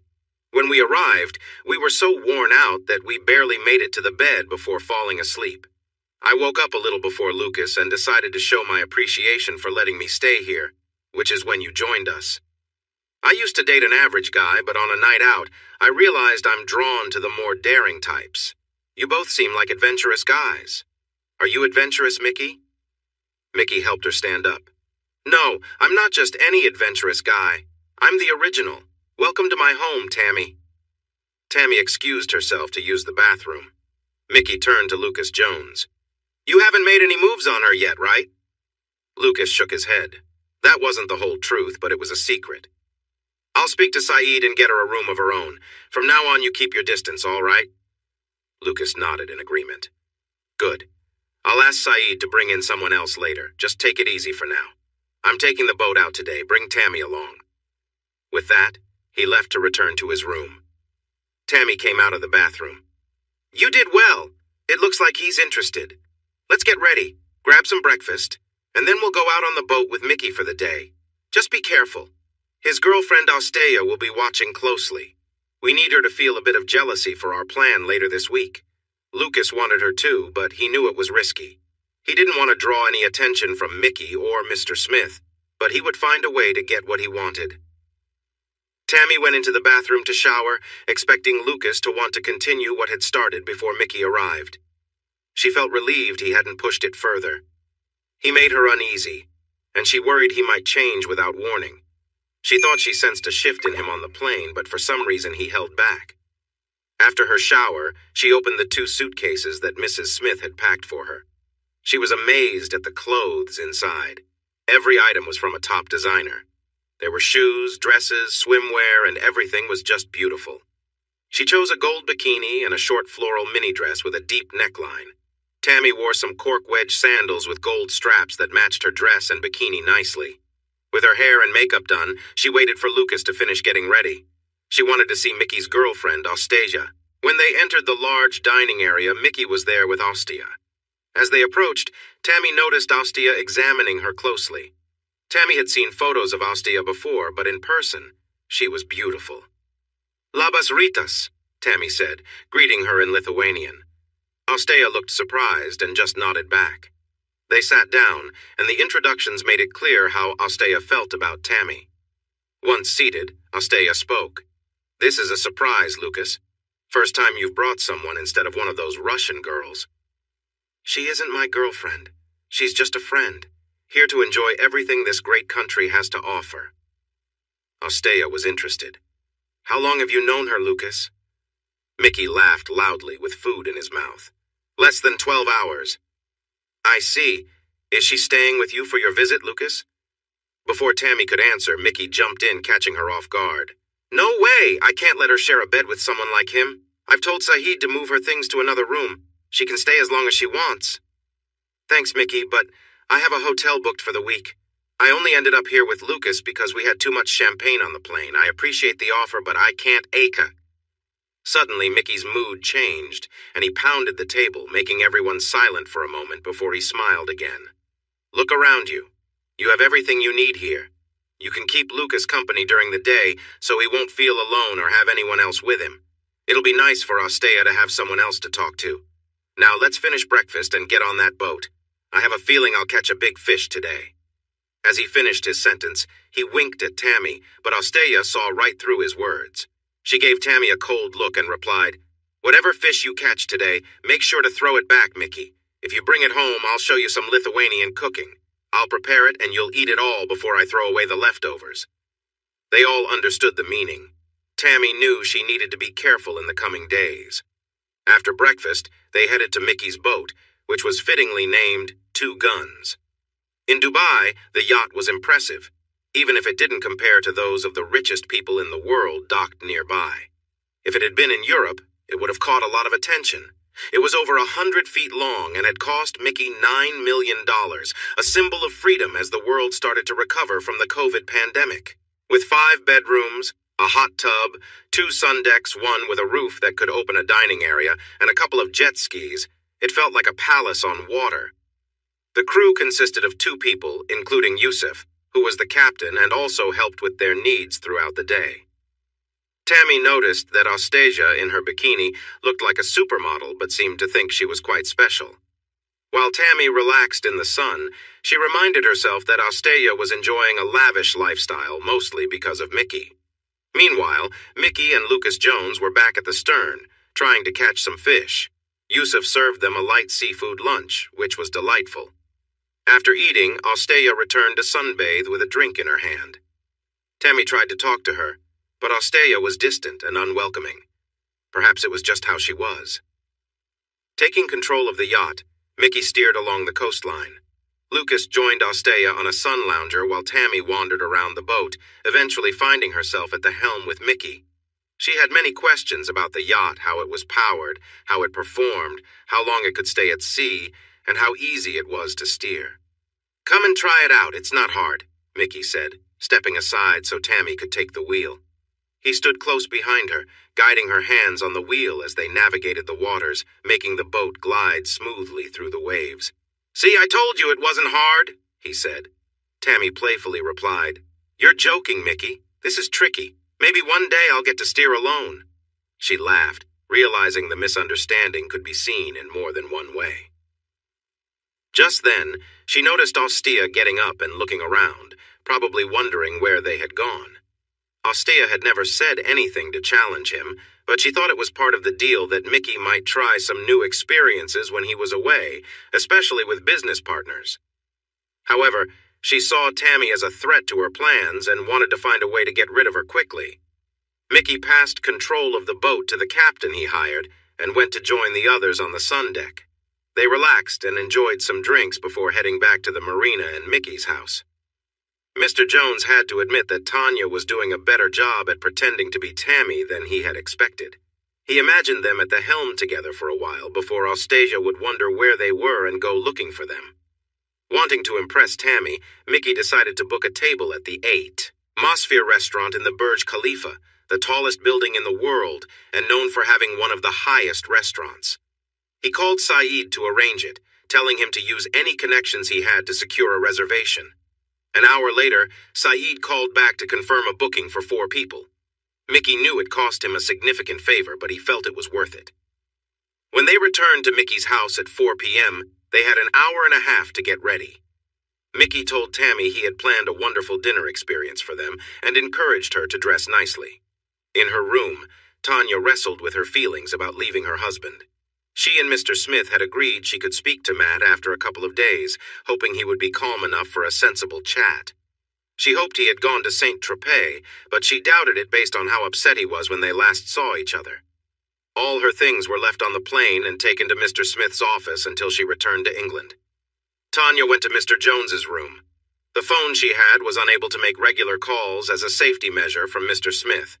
Instead, it used a special government app that hid her number, making calls untraceable and secure. If she tried to call someone, both Smith and Jones were notified and could approve or deny the call. She tried to call Matt using the app, expecting him to be angry. He was even more upset than she thought he would be. She tried to soothe him, saying she had read his messages and would be back soon, but he didn't want to hear it. Something had changed for him since she left, and he gave her an ultimatum.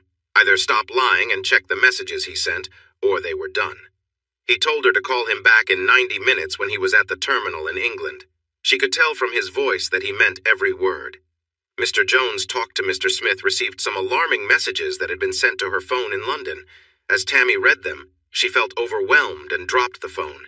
She fell back onto the bed, shocked. "I need to go home. Matt needs me now more than ever," she cried out. In a rush, she darted to the bathroom, feeling sick. Mr. Jones picked up the phone and looked through the messages. It was startling news. Matt's grandmother had passed away. Just when things seemed to be improving, this could change everything. He decided to call Mr. Smith. Meanwhile, Tammy was in distress. Tanya, another part of her mind, took over, and she longed to go home. For the next half hour, a heated discussion unfolded between Tanya, Smith, and Jones. They warned her that if she left now, it would be seen as a serious mistake, and she could lose her government job. Mr. Smith made it clear that finding a new job would be very difficult. He said he understood her situation and assured her that things were going well in Dubai. He promised that in 5 days they could move ahead with their plans, and then she could go home. Tammy's eyes were puffy from crying, and her stomach was still unsettled. Just then, Mickey burst in looking upset. "Why aren't you getting ready, Tammy? I came to give you a necklace for dinner and you weren't in your room." He noticed her red eyes and realized something was wrong. Mickey angrily confronted Lucas Jones. "What happened to her?" "Hold on, Mickey. You're misunderstanding this. She came down saying she felt ill. She's been dealing with a nasty stomach issue. I told her where you made dinner plans and she's really upset about it," Jones explained, pointing out how much Tammy wanted to be there. Tammy staggered back to the bathroom, feeling unwell without even closing the door. Mickey was furious. He wanted to show Tammy he was strong and respected, even in Dubai. He grabbed his phone and called Youssef. "I don't care where you are. Get here right now," he demanded, hanging up before Youssef could respond. Mickey was frustrated, but he didn't realize why. He didn't think he had done anything wrong. "Lucas, I pulled some strings to get us into that restaurant tonight. I'm not letting that go to waste. Make sure one of your associates joins us. I'll have Saeed and Fatima look after Tammy when she's able to return to her room. From now on, she stays out of your room, understood?" Mickey said firmly. Lucas nodded in agreement. It would complicate their plans, but they still had options. Once Tammy stopped feeling sick, Mickey took her back to her room. As they walked, he asked if she was unwell or if something had happened with Lucas Jones. Mickey was surprised by how upset she was about missing the restaurant. He didn't realize that she was actually troubled by the news of her mother-in-law's death, which was affecting her deeply. Mickey promised to make things better for her. If she still felt bad in the morning, he would have the doctor come to see her, then he left her to rest. With only 15 minutes left until she had to call Matt, Tammy spoke to Mr. Smith 5 minutes before the call. He assured her that he would get her back soon, although he couldn't promise a specific date. He said she would be back for the funeral and allowed her more contact than originally planned. He thought this might help her focus on her goals rather than her marriage, which was important for their work. He arranged for Matt to listen in on the call. After Matt gave Tanya a hard time and hung up, Mickey considered making things difficult for Matt in the next few days, but he knew that would only make things worse. He was focused on damage control for now, although he would eventually need to address Matt's interference. Mickey planned to make sure that the funeral didn't happen too soon, giving them enough time to finish their work in Dubai. His main concern was ensuring Tanya allowed Tammy to take charge of her actions. Fatima checked on Tammy several times to see if she was all right. Tammy understood they could share some details with Matt later, but she knew he wouldn't be told anything that would explain her choices. The next day was spent at Mickey's house by the pool. Although she looked tired, everyone believed it was due to her illness. In the afternoon, Tammy was surprised when Yusuf showed up. He had 2 black eyes and a cut lip. With Mickey watching, he came over to Tammy and apologized for her feeling sick. Embarrassed, she took his hand and told him it wasn't his fault. Yusuf nervously glanced at Mickey and insisted it was just an accident before quietly stepping back. The following day, they went into the desert to ride camels and then drove 4-wheel buggies across the sand dunes. Tammy quickly adapted to the lightweight buggy and raced alongside the boys, often outperforming them. They set up a mini racetrack to compete against each other. Tammy showed her competitive spirit and narrowly beat Mickey to the finish line. That evening, they had dinner at Mickey's house. A catering company came in to provide a wonderful meal and some entertainment with dancers performing traditional routines. Mickey looked into Tammy's background, discovering that she had only her elderly mother remaining. Her mother lived in a care home and had advanced dementia, barely recognizing Tammy anymore. Tammy worked in marketing and lived in a small apartment in central London. A fake business website designed by the government made it look real, all created to support someone known as Tammy. Austelia sat beside Mickey that evening, seeming uninterested in the conversation. In reality, she was listening closely as Tammy shared her story. While playing with her phone, she appeared bored, but she was closely examining everything Tammy said, trying to find any inconsistencies in the image Tammy presented online. But everything seemed real. Austelia was impressed by Tammy's supposed work, but she kept that to herself. For the first time in 2 years, she felt there was a real threat, and she knew she had to be at her best. Seeing Mickey fawn over Tammy made her feel upset and anxious. She decided to put extra effort into their relationship. Over the next few days, Mickey tried to impress Tammy.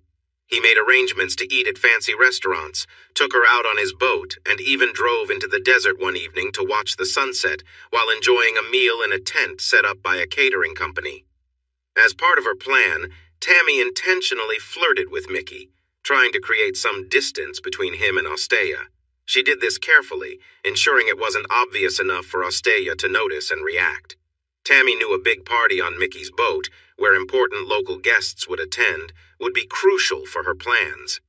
Tammy had a clever idea to help her replace Austelia, enlisting Lucas Jones to assist her in making Mickey forget about her. She researched and arranged for a stunning ice sculpture of Mickey's tattoo to be delivered to his boat just before they arrived.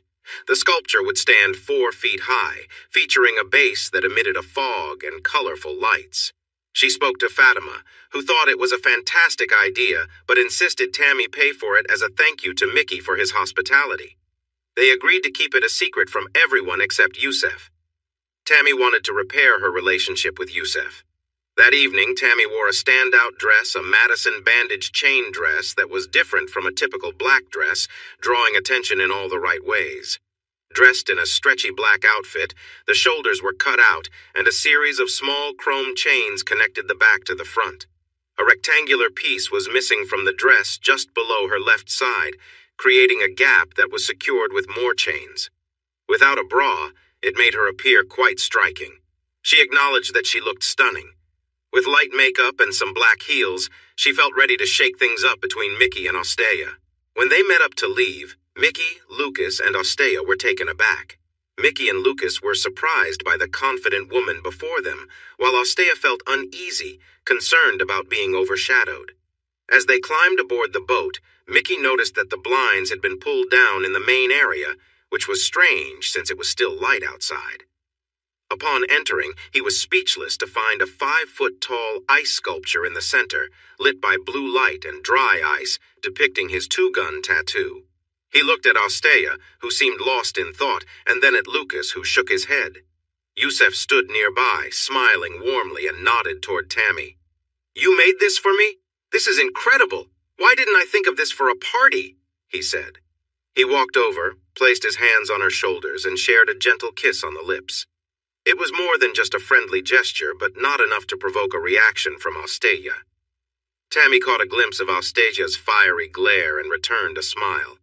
Tonight, she intended to create a deeper gap between them. Guests began to arrive over the next 30 minutes before they set sail from the marina. Everyone admired the ice sculpture, and Mickey proudly introduced Tammy as the organizer, explaining that it was a replica of the two guns he had used years ago, which earned him his name.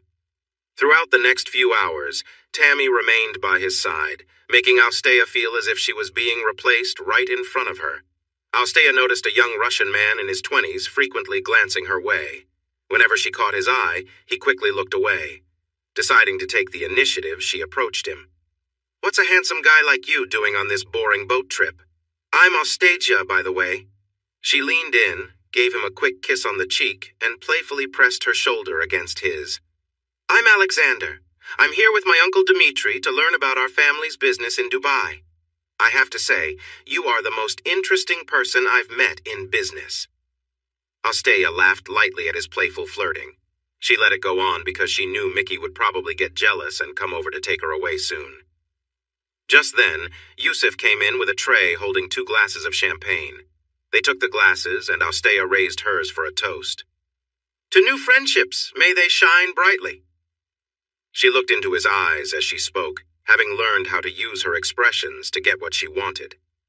This time, she was hoping for attraction, a look that suggested that good things were waiting for those who dared to seek them.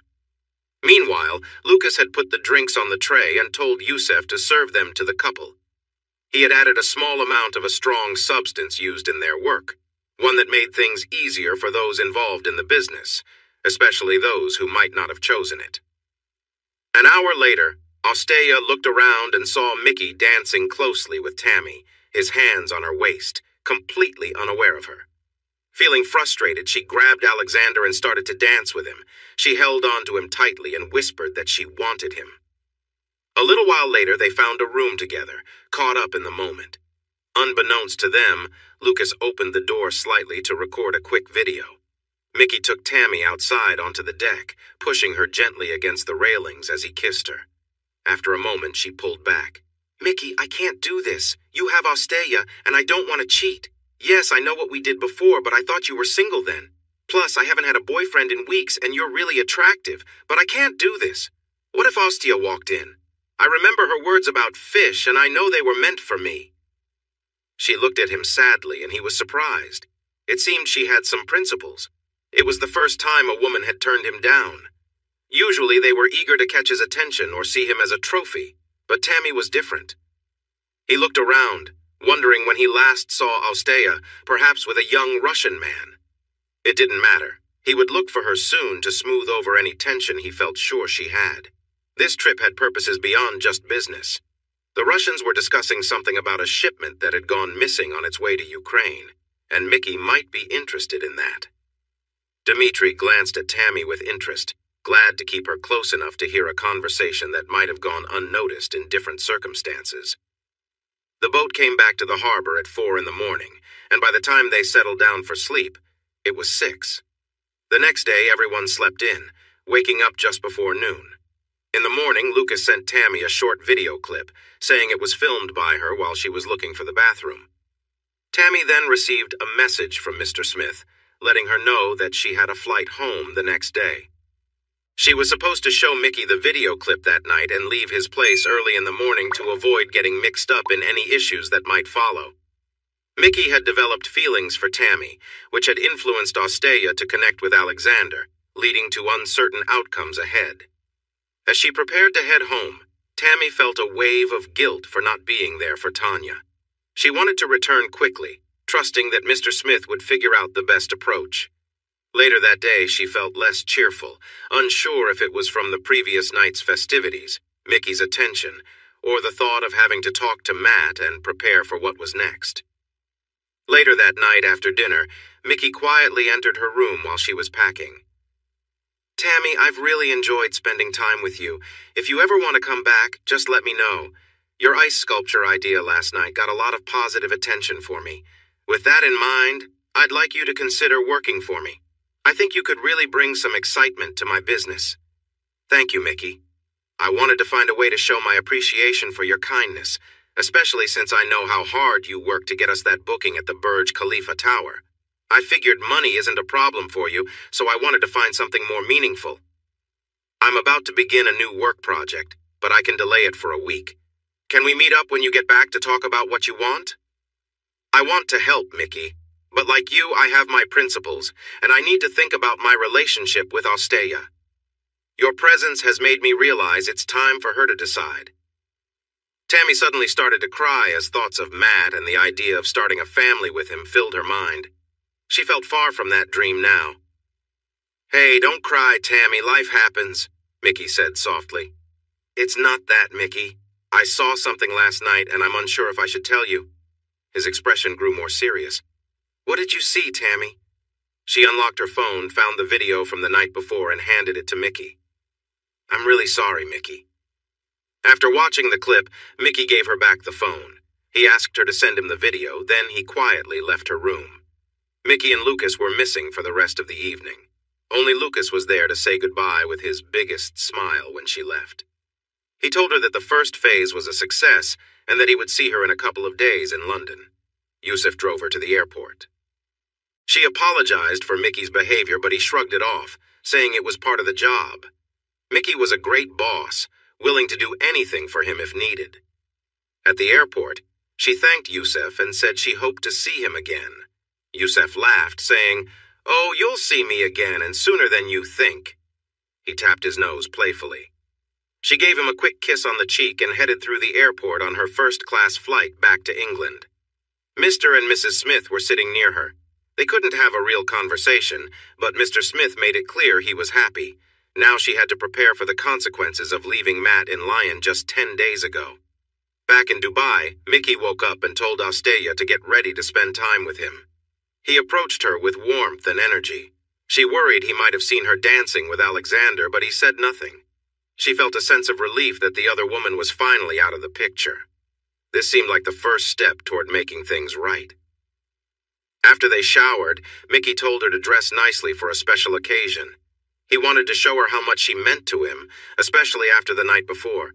His words took her by surprise, but his expression showed he didn't know about her earlier frustration. She assumed he was talking about his own momentary distraction with the other woman.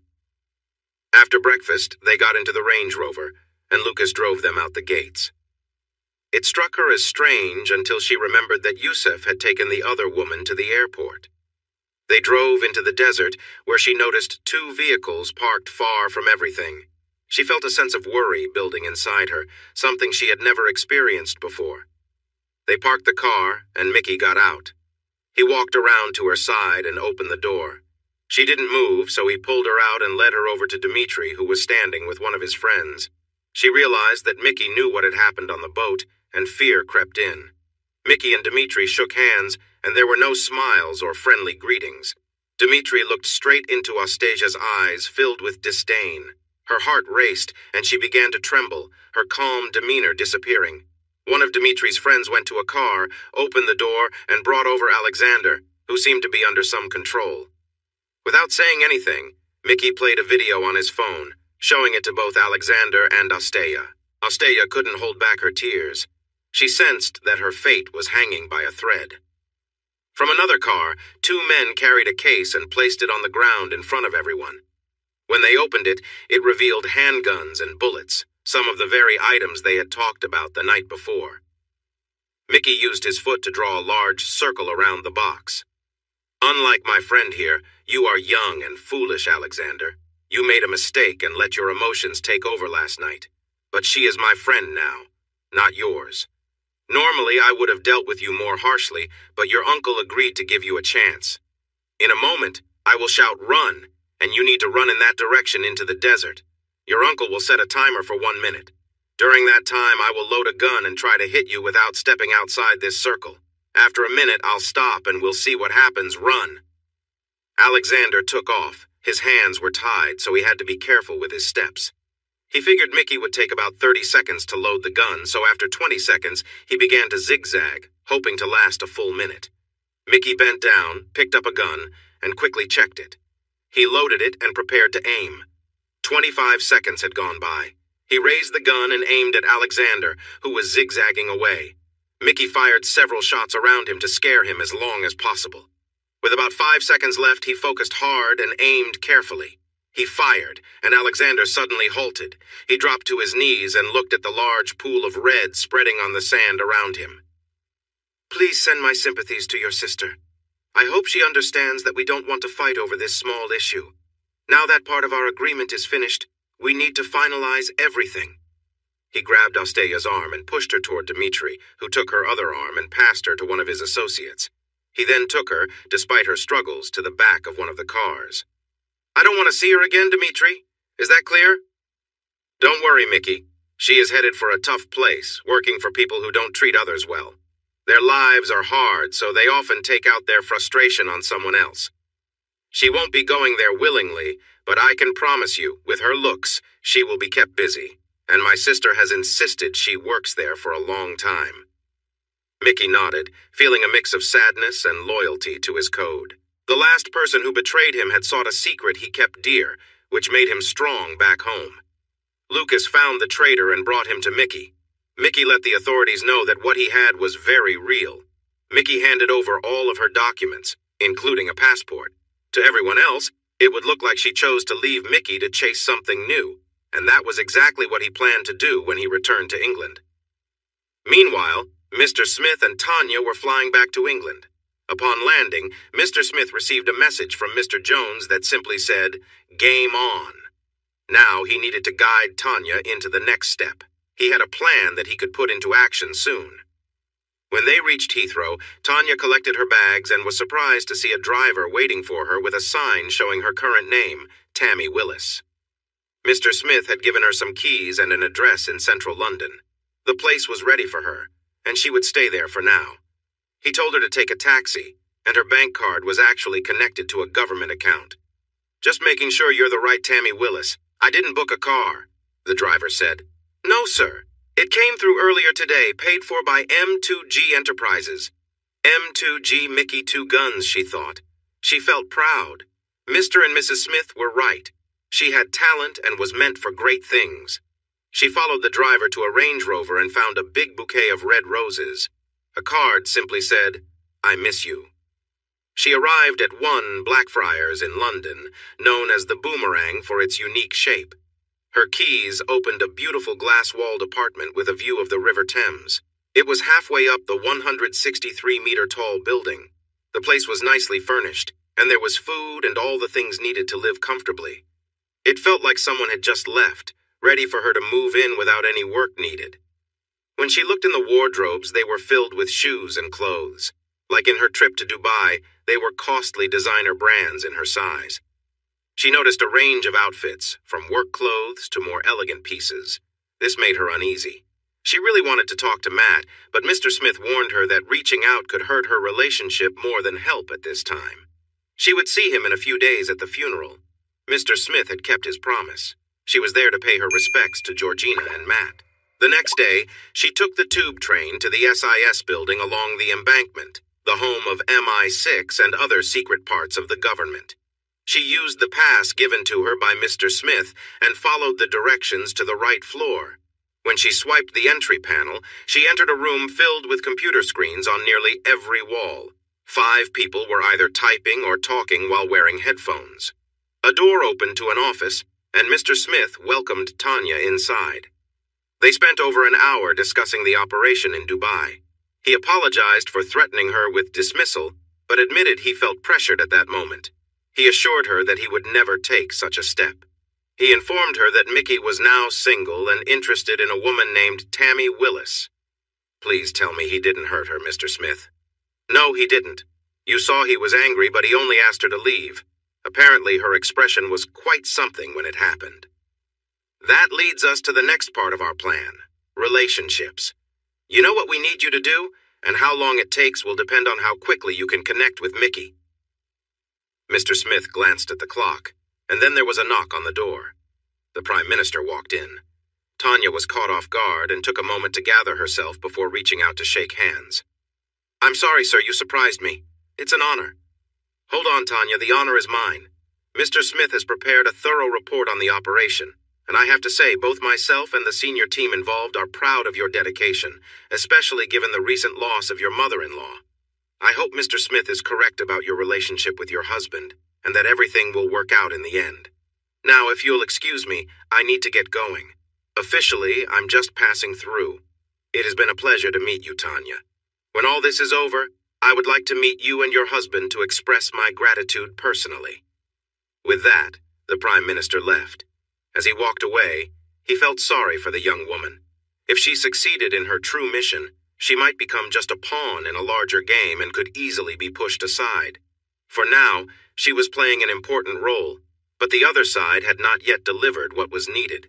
No matter what happened next, she was in for a challenging time, and he felt uneasy about the false ideas Mr. Smith had fed her regarding her husband and the supposed knowledge of the senior team. In reality, no one in the cabinet was aware of this operation. If he were her husband, he would run far away to avoid getting tangled up in this situation, especially the misguided belief that her marriage could be saved. He left the building and started to review his speech for the next meeting. Tanya felt proud. She always believed she could achieve great things. She remembered the doubters like her former boss Graham who warned her to steer clear of Mr. Smith. She was grateful she hadn't listened. Mr. Smith had trusted her, and she wanted to prove her value. This was what Mr. Smith intended to use against her, the final difficult step that Tanya and Matt would have to navigate, even though he would present it in a different way. I told you, Tanya, I was right. You have the skills needed. Even I don't have the Prime Minister seeking me out to thank me personally. Now let's get back to where we were. The next phase of this operation requires even more commitment. We faced challenges and I did my best to keep things steady. But for what comes next, Tanya, you must make a firm promise. He slid a bound document across the table to her. Tanya, because of the importance of what you are expected to do, you and Matt will need to sign this agreement with the government to protect yourselves and, most importantly, you. Please read this with an open mind. We can discuss it one page at a time, but please try to keep your feelings in check. Tanya opened the document and began reading. It felt confusing to her, like a strange story. She couldn't handle it. It seemed much harsher than what she felt or expected. In Dubai, she always thought that her relationship with Matt would heal itself, just like it had before. But this was different. With little contact with Matt for months, her life as Tanya seemed to be fading away. Everything she owned was given to Matt. Their marriage was canceled as if it never happened. When she learned that if she had a child while working, the state would help pay for its upbringing, she had to excuse herself and felt sick at the thought of having someone else's child. That day, Mrs. Smith, Matt's wife, came in for the second time to speak with Tanya. Together, they used her strong wish to succeed against her. But the biggest concern was about having a child. Mrs. Smith worked on her tablet. Tanya, it says your contraceptive implant needs to be replaced in 6 months. We'll make sure it's on Tammy's phone calendar, but I'm sure you'll remember too. That rule is there to avoid the problems the government faced in the past. Mrs. Smith handed her the tablet, and Tanya quickly looked through a news article. She vaguely remembered it, but it was surprising when she thought about it more. It dated back to the 1980s and involved a man named Bob Lambert, who had a child with a woman while working undercover with a controversial group. You see, Tanya, there's nothing to worry about. It's a standard rule for operations like this, so it doesn't end up in court. This was enough to convince Tanya that while she's part of the program, it didn't matter. After spending the day breaking Tanya's spirit, they arranged for a car to take her to the funeral. They suggested she enter the chapel at the last moment and sit quietly inside while the coffin was lowered into the ground. It wouldn't be fair for Matt to know she was there, but he would appreciate that she kept her promise if she spoke to him briefly before leaving. Mr. Smith arranged a meal for Tanya and Matt at the Italian restaurant they loved. Their first, and soon enough, their last meal together. He was straightforward, knowing Matt might not agree to sign the document, but it was important for him to do so. He asked Tanya how far she was willing to go to get Matt to sign. Once again, they discussed their options. They arranged for the only people in the restaurant to be the owner, Matt, Tanya, and Mr. Smith, and Mr. Jones, who would only be seen by Matt if necessary. Mr. Smith already knew what would happen next. In the end, Mr. Smith suggested a way for Matt to sign the document. Afterward, Matt would feel hurt by Tanya, but they told her that things would get better over time. Whenever they faced a problem, they returned to the short time Matt and Tanya had shared and how they had gotten through tough moments before. The part of Tanya that wanted to succeed was always the strongest. While they guided her, she was open to their ideas. Tanya was driven to the funeral in a fancy government car. She followed Mr. Smith's directions. Being there made her feel guilty for not being there for Matt when he needed her. She hoped he would truly understand the sacrifices they both had to make for their country. During the service, she stood at the back, quietly crying when Matt finished his speech. She looked up and saw that his eyes were filled with what she felt was anger. Afterward, she approached him to offer her condolences, but he acted as if she wasn't there, which hurt her deeply. She realized this was how he must have felt when she left him without explanation. As the funeral came to an end, her former boss Graham approached her. He tried to make her see that she was being taken advantage of and seemed genuinely worried for her safety. Tanya thought he was just jealous of her progress in life and told him so before leaving in the car. Later, she messaged him to meet for dinner. It took a while for him to respond, but he agreed under strict conditions. Mr. Smith accepted this, knowing that the document meant for Matt was mostly blacked out for security reasons. When they met, Matt did not accept the document. Mr. Smith knew he wouldn't, and it was only to please Tanya who hoped otherwise. Eventually, Matt was given something that made him compliant, and he signed all the parts of the document. In the end, Tanya had her wish to stay with Matt until morning. Mr. Smith and Mr. Jones left, planning to pick her up at 6 in the morning. All the necessary documents were in the apartment. Smith was confident that Tanya would stand firm and succeed. When they were in Dubai, he moved ahead with his strict plans. After they left, Tanya took Matt to the bedroom. She asked him to help her take off her clothes, but he did it in a mechanical way, showing no real feeling. She wanted the effects of the drug to fade, hoping to leave Matt with good memories and to believe they could easily reconnect when she came back. It was challenging, and in the end, the only way to connect was for Matt to lie back while she focused on her own pleasure. She kissed him tenderly, but he remained distant. Bringing his hands to her, he didn't engage as he used to. In happier times, he would have been more involved. She tried to excite him, but he simply seemed lost in the moment. Mixed in with the drug were substances meant to keep him engaged for her sake, but it frustrated her that he felt so unresponsive when she wanted to feel their love together. At 6 in the morning, she quietly left, leaving a note in hopes that he would understand. She looked around the apartment that they shared and hoped that when she returned, they would be ready to sell it, planning to buy a house where they could raise the children that were now her next big dream. She kissed him goodbye and walked away. Later that day, she felt guilty for deceiving her husband. The night before, she had thought he might be open to signing the document. Mr. Smith had suggested there was a slight chance, but at the funeral, the anger in his eyes was surprising. She felt like she no longer existed and cried for what she had lost. In the afternoon, she broke down and called Matt, only to find his number was no longer in service. Though she was warned not to contact him, her new life felt shaky, and she needed to adjust before things changed. Suddenly, her phone rang. It was Mickey.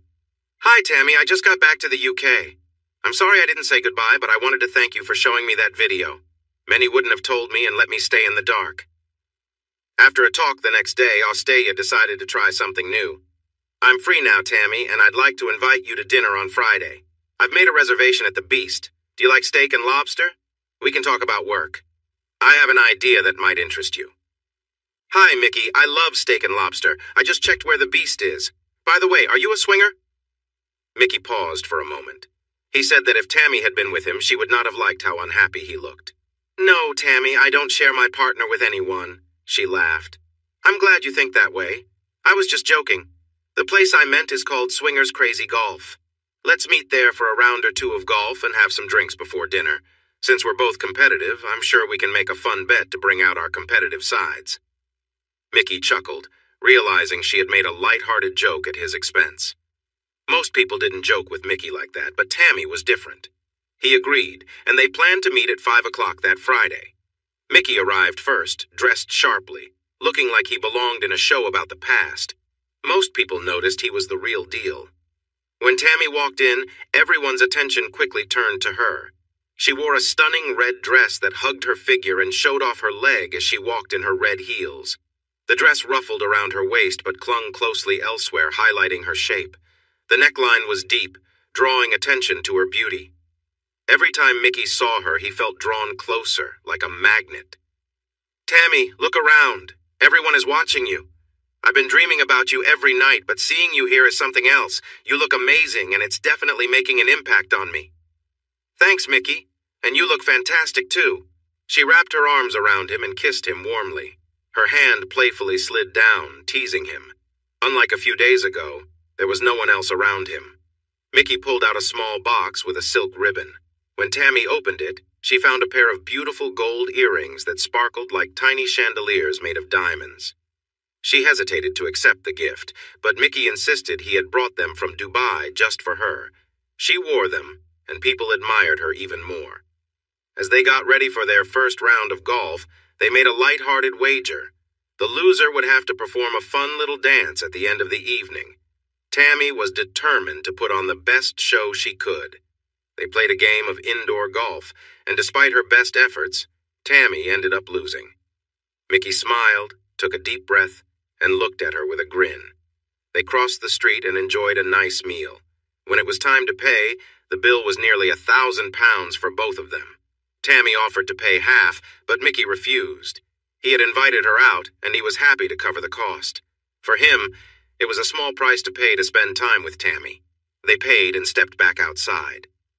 "What do you want to do now, Tammy? I have a room booked at Claridge's if you'd like to continue the evening. I can call my driver to pick us up. He's nearby, so he can drop you off after and then take me home. We can do whatever you prefer." Tammy knew what she had to decide, but she couldn't shake off the reality of the situation. She would be with another man for the first time since her marriage. She kept telling herself it was just a friendly act before she replied, "I'd love to spend the night at Claridge's, Mickey. But can we stop by my apartment first? I need to grab some personal things for the morning. I don't want to feel awkward tomorrow." Mickey agreed and called his driver. They stopped at Tammy's apartment, where she packed an overnight bag, and then they headed to Claridge's. In the room, Mickey ordered a bottle of champagne. He took off his jacket and waistcoat as they sat on the bed. Tammy seemed a bit shaky, which Mickey noticed. "Are you all right? If you feel this is too much too soon, just say so. I don't want to rush anything, Tammy." Tammy stood up, shifting nervously in front of him. "I'm just a bit anxious, Mickey. I've only had one serious boyfriend back in college, and it only lasted a year.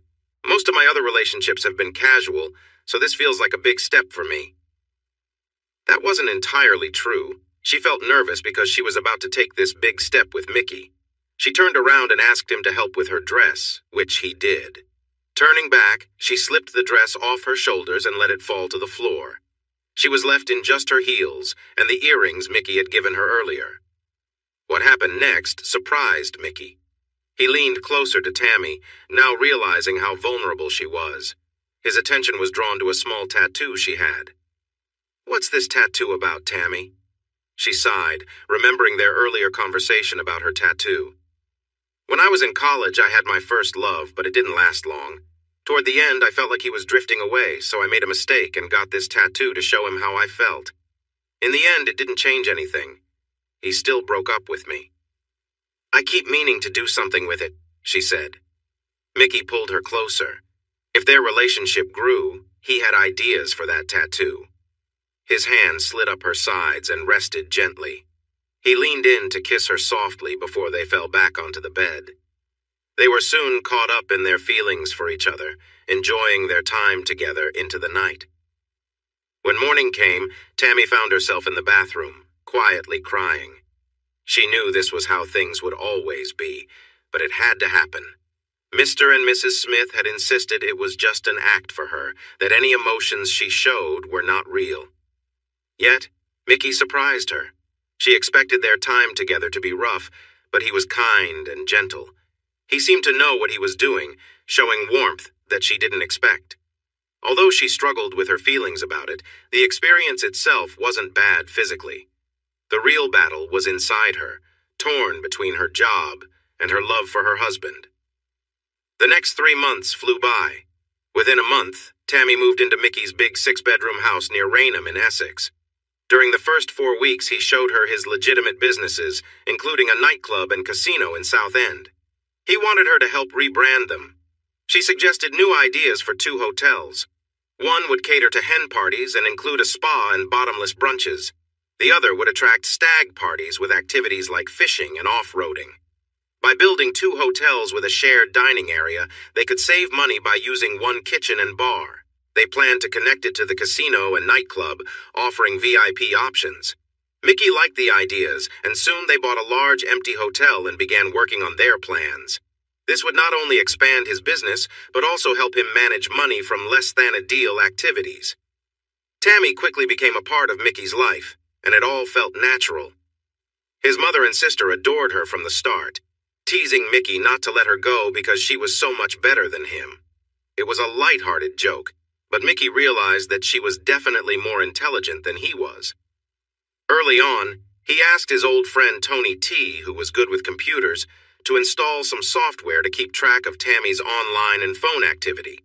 Mickey told Lucas he was a lucky guy because he noticed that Lucas spent a lot of time shopping for nice clothes, especially pretty outfits. Lucas had been in touch with a care home and received job offers through different agencies while using banking apps. Mickey couldn't find anything that seemed to trouble Lucas, but he decided to set up a system to alert Lucas if it found anything suspicious. The worry in Mickey's mind that Lucas might be used by the government to learn about his secret began to fade with this news. Though Lucas Jones played an important role in Mickey's life, he had always acted as a freelancer, disappearing for days, which sometimes annoyed Mickey. However, this also worked to Mickey's advantage because Lucas always seemed to have connections that gave Mickey a heads-up on important things. He learned about rivals trying to take over his space and even police activities that could benefit him. Mickey chose to overlook Lucas's lack of loyalty, at least for now. Mickey learned that digging into Lucas's past revealed a person who was willing to do terrible things to achieve his goals. He needed to ensure that Lucas stayed on his side and close to him. However, Mickey could never reveal his deep secret to Lucas, who might try to take it from him for his own gain. Without that secret, Mickey felt he could be in serious danger. To help Tanya act as Tammy and communicate with Mr. Smith, several ideas were created. They found a woman in a care home who could pretend to be Tammy's mother, suffering from a type of dementia and with no known family or friends. This woman was moved to a care facility near Cambridge, and her details changed by the time she arrived at the new place. Now, she had the background to be accepted as Tammy's mother. Because of her dementia, it didn't matter that she had never met Tammy before. The care home was informed that the woman was taking experimental drugs and that a doctor overseeing the clinical trial would check on her from time to time. This doctor was actually Mr. Smith, allowing some direct communication between Tammy and him. Mickey only visited her once. He did not enjoy being around people suffering like Tammy's mother. With no connection to the person she used to be, he let Tammy go alone to the care home for future visits, saying he had business to take care of. They also set up another way for Tammy to communicate. By hacking well-known women's clothing websites, they made an account for Tammy through Mr. Smith's organization. They used secret codes related to the items that Tammy ordered, providing regular updates without raising suspicion. If important information needed to be sent back, she would ask to return the items. She would describe the problem with the clothes so that Mr. Smith would understand what was happening. To help with this, monthly printed catalogs arrived for Tammy from 4 companies. These catalogs were created just for her, with special words that helped her share information back. Mr. Smith suspected that Mickey had used his old friend Tony, an IT expert, to keep an eye on Tammy. His own IT person was sure that he couldn't find the special codes without the printed materials that were sent to Tammy. 3 months turned into 5, and Tammy and Mickey's relationship grew stronger. Mickey was very much in love with Tammy, and for the first time, he truly believed she was the one he wanted to marry and have a family with. He knew that Tammy was aware he was involved in more than just legitimate business, so he began to share bits of information with her. If she showed that she understood what was happening behind the scenes, he would reveal more about his hidden business. He had been guiding her into the person he wanted to be with, and she accepted this change. It was Mickey's mother's birthday, and he arranged for a private jet to take his close family to his vacation home in Dubai. At the same time, some Russians had a large amount of military gear they wanted to sell, indicating that this was more than just ordinary weapons. Mickey had been in contact with South American groups about drugs, and they showed interest in any advanced weaponry he might find. He sensed a big opportunity for profit and to build international connections. When the plane landed, Yusef greeted Mickey and Tammy in a luxurious Range Rover with 2 big limousines waiting for the other family members. Yusef smiled widely when he saw Tammy, and she walked over to hug him. "I told you I would see you again, Tammy. I knew that you'd kick the other woman out of Mickey's life, and good for you." Tammy smiled and asked, "What happened to her, Yusef? Where did she go?" He laughed. "I'm not completely sure, but I think she went to find someone even wealthier. Now she's probably wishing she hadn't." He chuckled, shaking his head. Tammy found his words funny, even if she didn't fully understand. Lowering his voice, he explained further. "Let's just say she went back to living in the way she was used to, but it's not as glamorous for her anymore.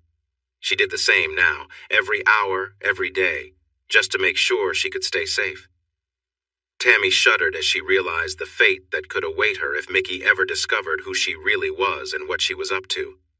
Each day, the life she led made it easier to push away the memories of Tanya, Matt's wife, trapped in her mind. Sometimes Tanya would try to speak up. Tammy knew her relationship with Mickey was wrong, yet she convinced herself it was all just an act to bring Mickey down, which was her job. But understanding that was becoming harder and harder for her. Unlike her last trip, she got to have dinner at Atmosphere in the Burj Khalifa, which Mickey had arranged for his mother's birthday. It was a truly special meal, high above the city lights of Dubai. As the evening went on, Mickey's family chatted among themselves while he found a quiet moment with his mother. She spoke to him frankly. "Mickey, you need to stop what you're doing to that girl. You're losing the very thing that made her care for you." Mickey looked at Tammy. "I love her, Mom. I want to make her perfect. She was perfect when you first laid eyes on her. Please don't change her more than you already have.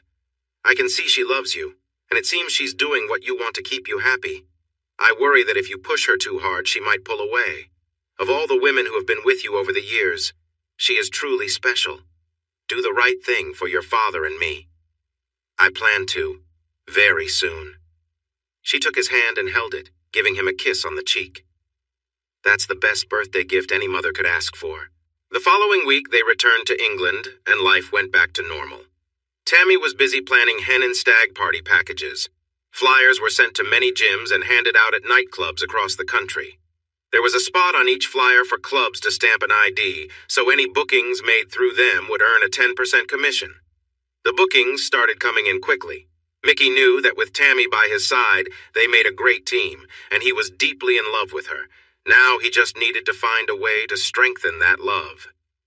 Mickey recalled their conversation from that first night when he asked about protection, and she explained that she had a birth control implant.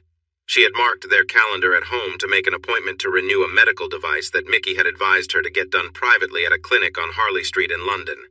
As he thought about it, he smiled. In a light-hearted conversation with Lucas Jones, He joked about wanting to make a real commitment to Tammy, but he was also at a point in his life where he truly wanted to start a family. He believed Tammy was the right person for that. When he had talked to her about having kids, he noticed it made her a bit uneasy. She said it was something she wanted eventually, but not just yet. Mickey, however, preferred to be in charge and set the rules. Lucas mentioned that having a child with Tammy would strengthen their bond for life. He talked about connections he had that could get some special medicine developed by the South Korean government. There were whispers that if the birth rate didn't rise soon, they were looking into a drug that could help couples conceive more easily.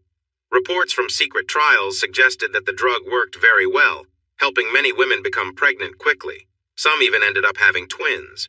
Mickey found that idea exciting. "Lucas, I want you to get that medicine.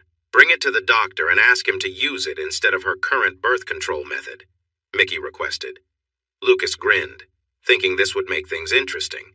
He was still feeling the tension with Mr. Smith that had begun when they took the flight to Lyon to meet Tammy, who was still known as Tanya back then. The gap between him and Mr. Smith had grown wider since then, and something about the operation felt off. He could see that the government was putting a lot of resources into this, and he knew Tanya was now trapped in it. Yet he couldn't ignore that Mickey had developed strong feelings for Tammy. If Tammy got pregnant, it opened up some intriguing possibilities for Lucas. With Mickey now involved in some serious illegal activities, including dealing weapons, he was likely on the government's radar. But that was the current situation, not the past. Lucas decided he would find a moment to talk to Tammy and see if he could uncover any answers, assuming she might know more than what was being revealed. He was starting to feel bored with this job and wanted to move on. He thought about changing his approach because it seemed like it could be more profitable, and he knew he wasn't getting any younger. Then there was Tanya, also known as Tammy. He felt he still deserved some time with her. He considered how he could make everything work out in his favor.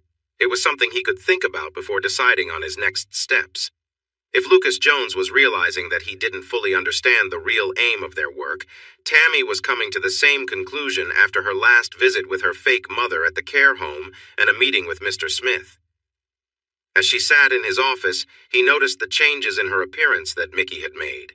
It wasn't for him, but everyone has their own choices. "Hello, Tammy. I hear you're doing well. I see Mickey is looking after you." "Yeah, I guess so. He's not a bad guy. Sure, his business isn't all above board, but he makes sure I get what I want without any hassle. Plus, he's pretty attentive, Mr. Smith." "That's good to hear, Tammy. Your updates have helped us understand more about him and his business. It's great work identifying the plans to bring in the supplies. Lucas Jones is also investigating so we can connect the source to the outlets here.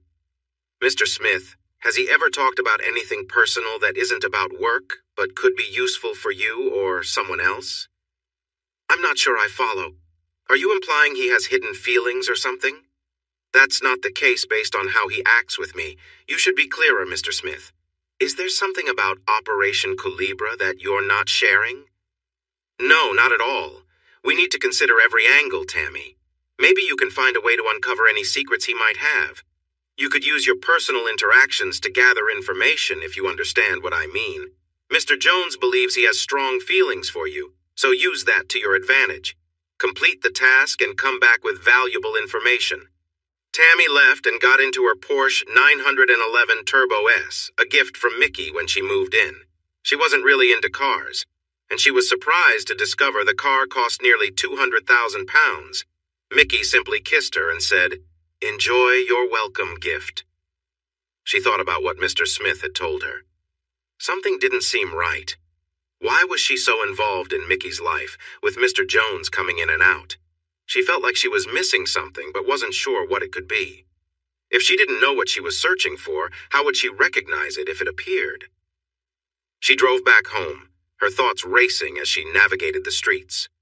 Upon reaching home, she paused to reflect on her life. As Tanya, she had achieved much, but now she was faced with a different challenge. She felt drawn to her new life as Tammy, where the power and money felt satisfying. Mickey had been a surprise. He cared for her, and she began to feel something special in return. Despite his tough exterior, he treated her with great affection. When they first became close, she reminded herself that it was just an act, but now she had to admit that she truly enjoyed their time together. However, Matt was still out there, waiting for her. Conflicted, she shook her head, feeling her anger rise. Just then, Mickey came outside to greet her, and she took a deep breath as they shared a kiss and walked inside. The next morning, Tammy's calendar pinged, reminding her about her upcoming doctor's appointment for a contraceptive implant. "Mickey, do you have your doctor's number? I need to replace my implant." Mickey approached her and wrapped his arms around her. "Why not just remove it and let things happen naturally?" She felt tense and turned to face him. "I want children too, Mickey, but can we wait a bit longer? You know a lot about my past, but I still know very little about you. I'm not naive. I understand the nature of your business, and I worry that if I'm not fully informed, everything could collapse, especially with the police getting involved." Mickey looked at her in silence, considering her words. "Okay, Tammy, I see your point. I'll share the basics of our business, just not every detail. Over time, you'll learn how things work and you'll be a part of it. As for the police, I'm safe as long as I'm careful, and I believe I'd still come out unscathed if something went wrong." He chuckled, finding some humor in it. "Why do you think you're safe?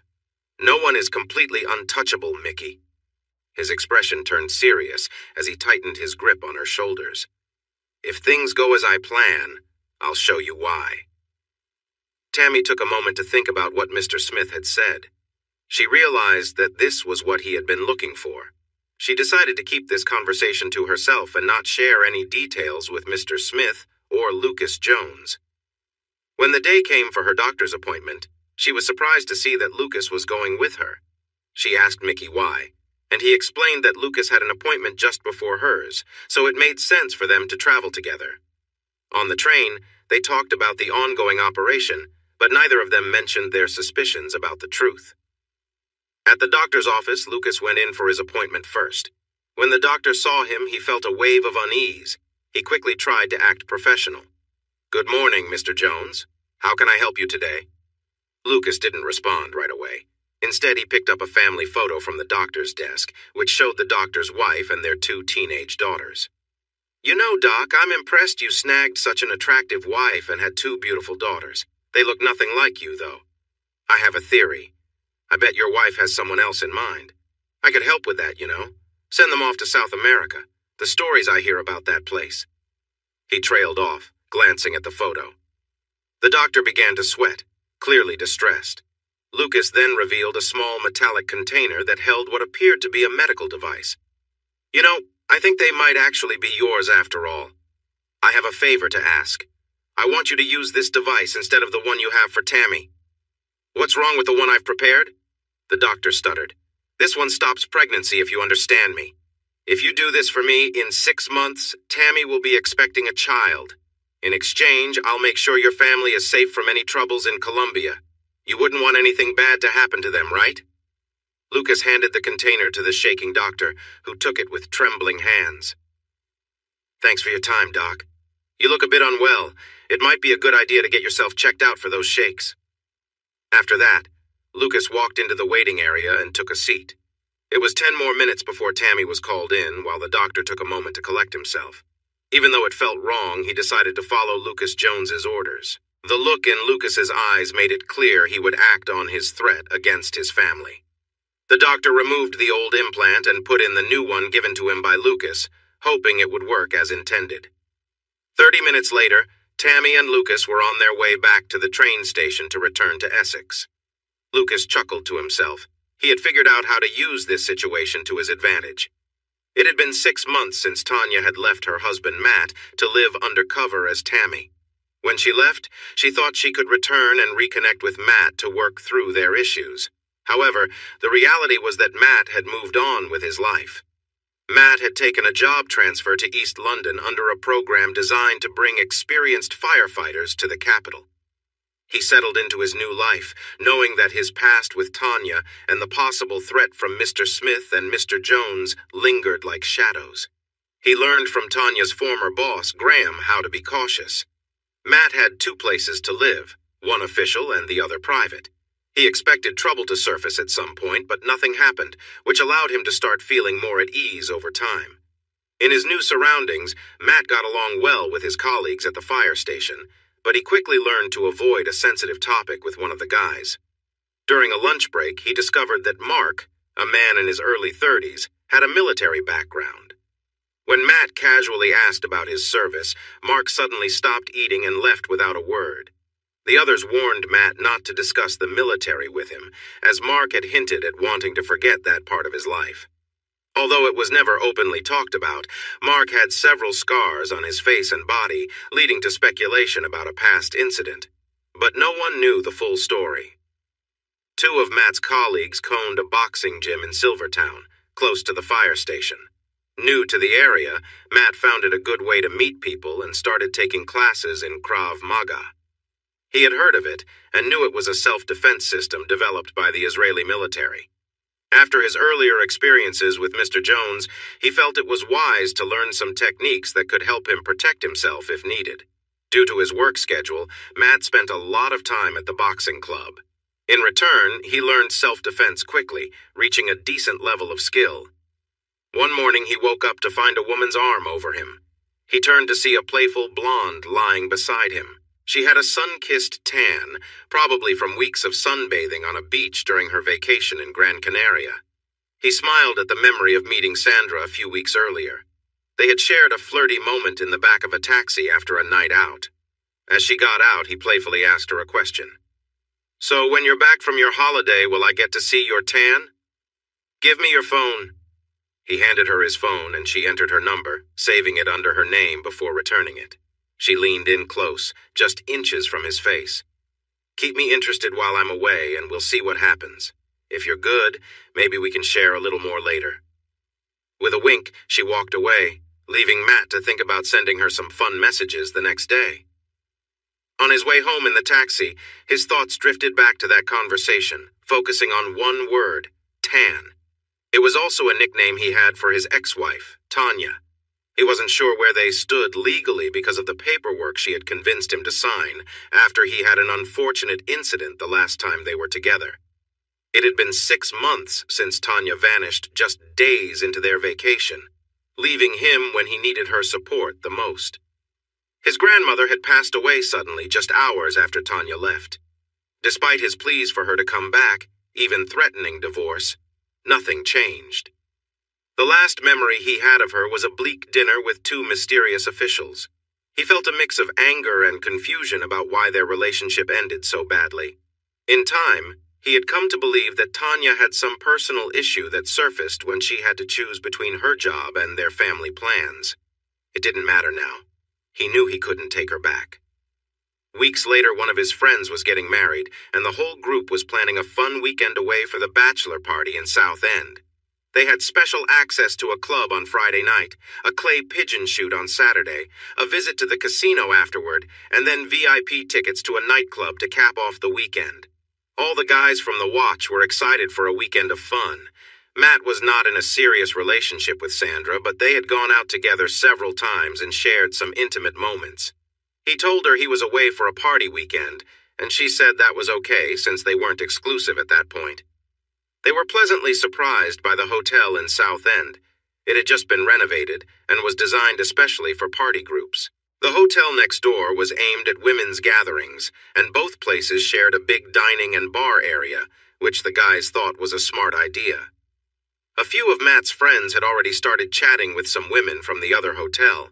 Everyone was looking forward to Saturday night at the club, where they were promised special treatment. By Saturday night, the group was really in good spirits. One of their friends missed the afternoon fun because he chose to hang out with a woman from the other hotel instead. Nobody was surprised since there had been a lot of flirting at the bar the night before and during breakfast on Saturday. They quickly entered the club and were led to the VIP area meant for both the men's and women's groups, which had a special bar just for them. Once they were settled, Matt decided to get the first round of drinks. He made his way to the bar. It was a small area, but not as crowded as the main bar. He stood behind a beautiful woman who was wearing a very eye-catching dress. The dress appeared to be made of silver chains shaped like diamonds, with small crystal pieces hanging off them. It hugged her figure and left little to the imagination, showing a lot of her skin as it flowed over her back and shoulders. What really stood out were her tattoos. She had a detailed design running up each leg and two large crossed designs on her back. Matt was so focused on the tattoos that he didn't notice when she turned around with her tray of drinks. She gasped, and the tray of drinks fell to the floor, the sound of the glass breaking loud even with the music blasting in the club. Tanya looked at Matt, her eyes wide in surprise, while Matt stood just a few steps away, trying to understand what had happened to his wife. They both stood still, surprised by the unexpected sight of each other. Thanks for watching this video. Don't forget to subscribe to Infidelity Plus to stay updated with more captivating tales of infidelity and payback. Turn on notifications so you're the first to see our latest content.